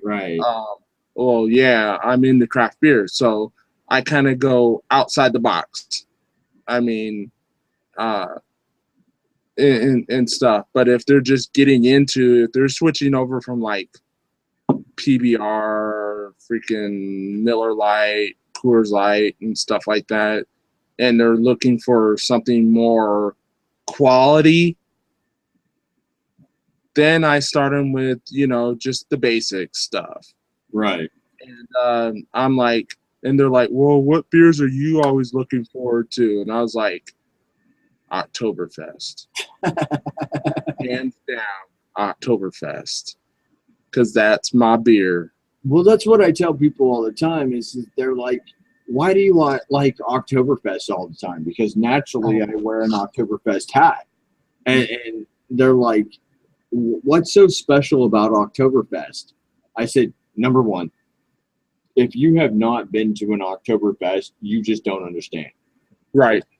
Second, I said the Cincinnati Oktoberfest is the biggest Oktoberfest in the world compared to the Munich Oktoberfest. So Cincinnati Oktoberfest is the biggest in the United States. Last year, we held 600,000 people in Cincinnati in the mile strip. It's like 5 or 6 blocks of Cincinnati that they close off, that it's one straight strip down until the middle of Cincinnati. Now, imagine every single side street cut off up that strip. And every single side street has venues, either of beer, of things to do, or of venues with food. They have bratwurst. They have any kind of German food that you can imagine. Right. Whether it's sweets, whether it's candies, whether it's, bratwurst, whether it's some kind of German meats, whether it's beer. It's so amazing just to stand back and admire all the people that come down to Oktoberfest in all their Oktoberfest garment. I mean, you got the men in their little Oktoberfest tights. You got the women in their Bavarian, beer wench outfits. It's just amazing just to see that many people come together for a beer fest. Now, I didn't know it until this year that Cincinnati also at the beginning, I think it's at the beginning. It's at the beginning of March. It's either at the beginning or at the end of March. They do what's called a Bock Fest, which they celebrate Bock beer as well. So they celebrate the single box, the double box, the triple box, and the whole city has a train that runs through what's called the Over the Rhine district, and it goes through all of the beer brewing industries through Cincinnati, and then back up into the beginning, and you have certain criterias that you have to complete to be considered the king or queen of Bockfest. It's very nice to see that Cincinnati is the largest German community of Ohio, and it's nice to see that they hold true their traditions over here. Cool. I truly wish the rest of America would get along the same side. Well, it's gonna take a while because America's been inundated with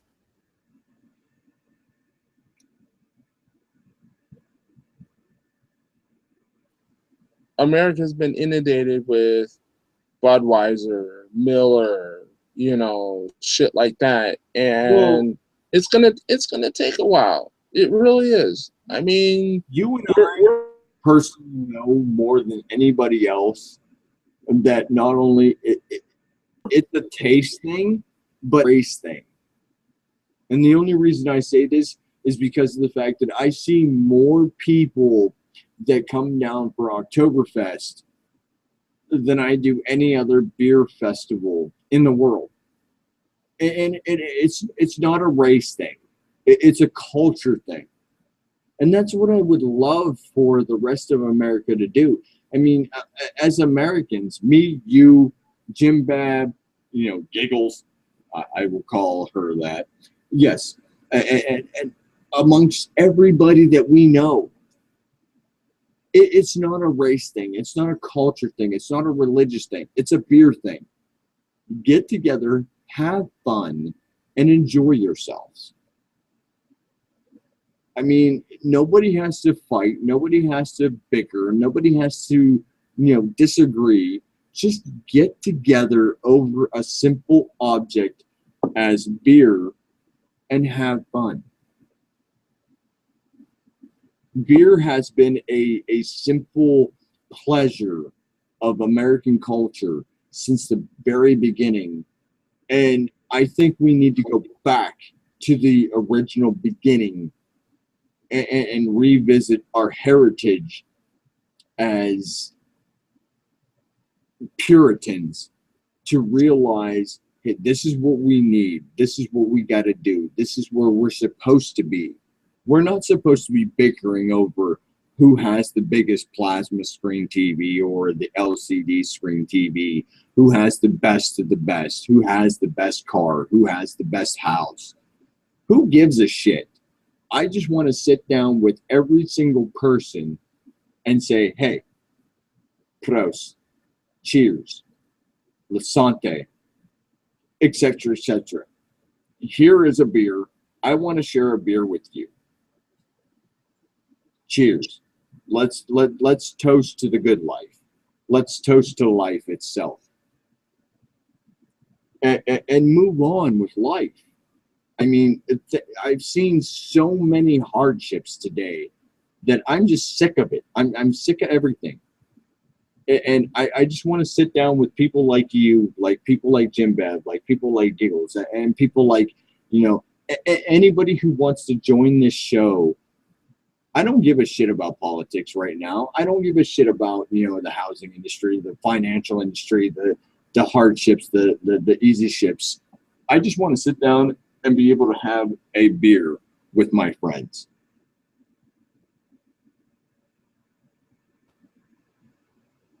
And if I could just create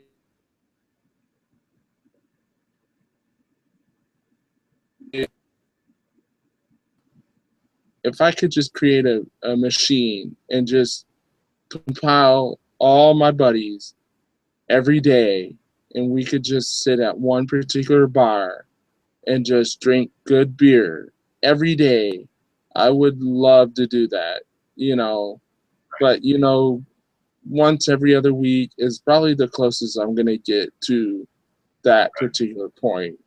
But, Hey, at least you got that every other week. I look forward to that every other week, to tell you the truth, because people enjoy being on the show, I do. Anytime that I get a chance to. I love being on here. And I appreciate you being on the show, but I was just like, I don't know. It's just, maybe it's because I'm just not happy doing what I'm doing, outside the show or whatnot. I need to look forward. I need to expand my horizons. I need to, impart my knowledge into doing. I get people all the time coming up to me and saying, "Hey, Chris, what's good with this?" And, "Hey, Chris, rocking beer for freaking $10 an hour is just, it's not what I want to be doing. I want to be doing something else." I see, excuse me, I see you personally being a brewer. And the only reason I say that is because I see you brewing beer the way that you want to brew it, no matter what people say, no matter what people think, and you're brewing beer the way you want to brew it for people that want to drink it. That's how I see you. I see myself having my own little, hole in the wall too, but it takes time, it takes money. God, it takes money. I wish I just won the lottery tomorrow or something, because I'd be like, okay, I'm self-financing this fucker. Okay. And I would be. I know you would do it in a heartbeat, because I would do it in a heartbeat. Because I'd be doing the same damn thing. Is that I would be brewing beer the way that I see for people that want to drink the beer that I want to brew. Just the Revolution Brewing Company did the same thing. They brew beer for themselves, and they distribute the beer that they brew because of the fact that people have had a niche of the beer that they brew for themselves. Now, I see us as home brewers doing the same thing. And that's where the next industry in brewing will come from, is home brewers.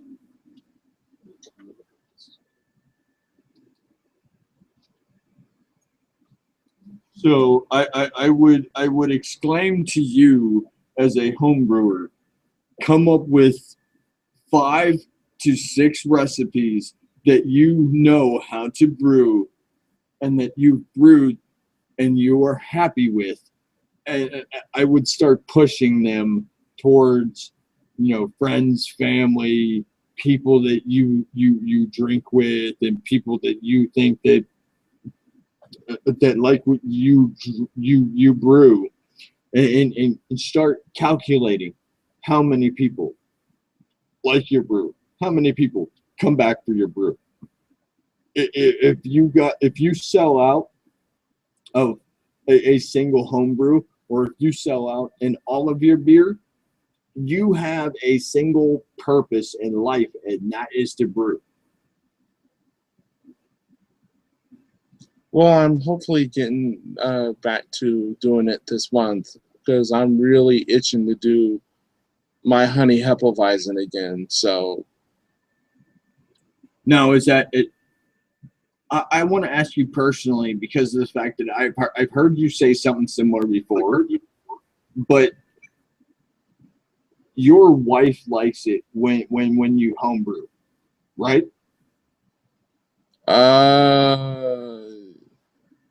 She knows I'm happy doing it. Okay, and she likes some of your homebrews, right?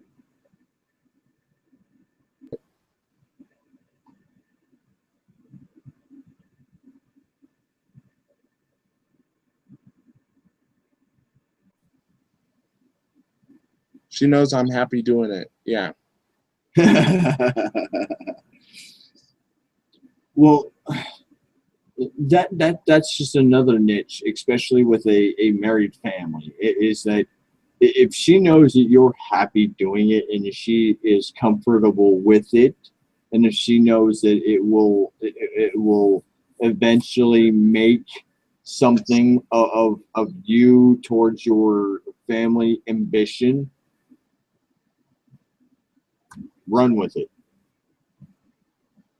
I mean, even if it's a side job at this point in time, run with it. Right. And that's what it's probably going to be for the next couple of years, just a side thing. But at the same time, I mean, even if you're working full time over here, working for the distributor, and working half time over here doing your home brews, and selling off your home brews between underground, selling off your home brews, or trading them, and getting your home brews out there to people that don't know who you are, don't know, your style, your brewing style. That's another thing. I would love to taste your home brew, because of the sheer fact that, if it's that big, if it's that good, I would urge you to get into a homebrew good guild, a homebrew group, a homebrew community, because of the fact that they could make you even that more bigger. They could help you get out there in the world. They could help you enter contests. They can help you enter, not only regional contests, but they could help you enter national contests, especially if your stuff is that good. And therefore, you can make a name for yourself. You could win contests. You could win money. You could win, enough money to, start your own brewery, or nano brewery at least, or you can get a job in the brewing industry. Yeah. And I can see you doing it.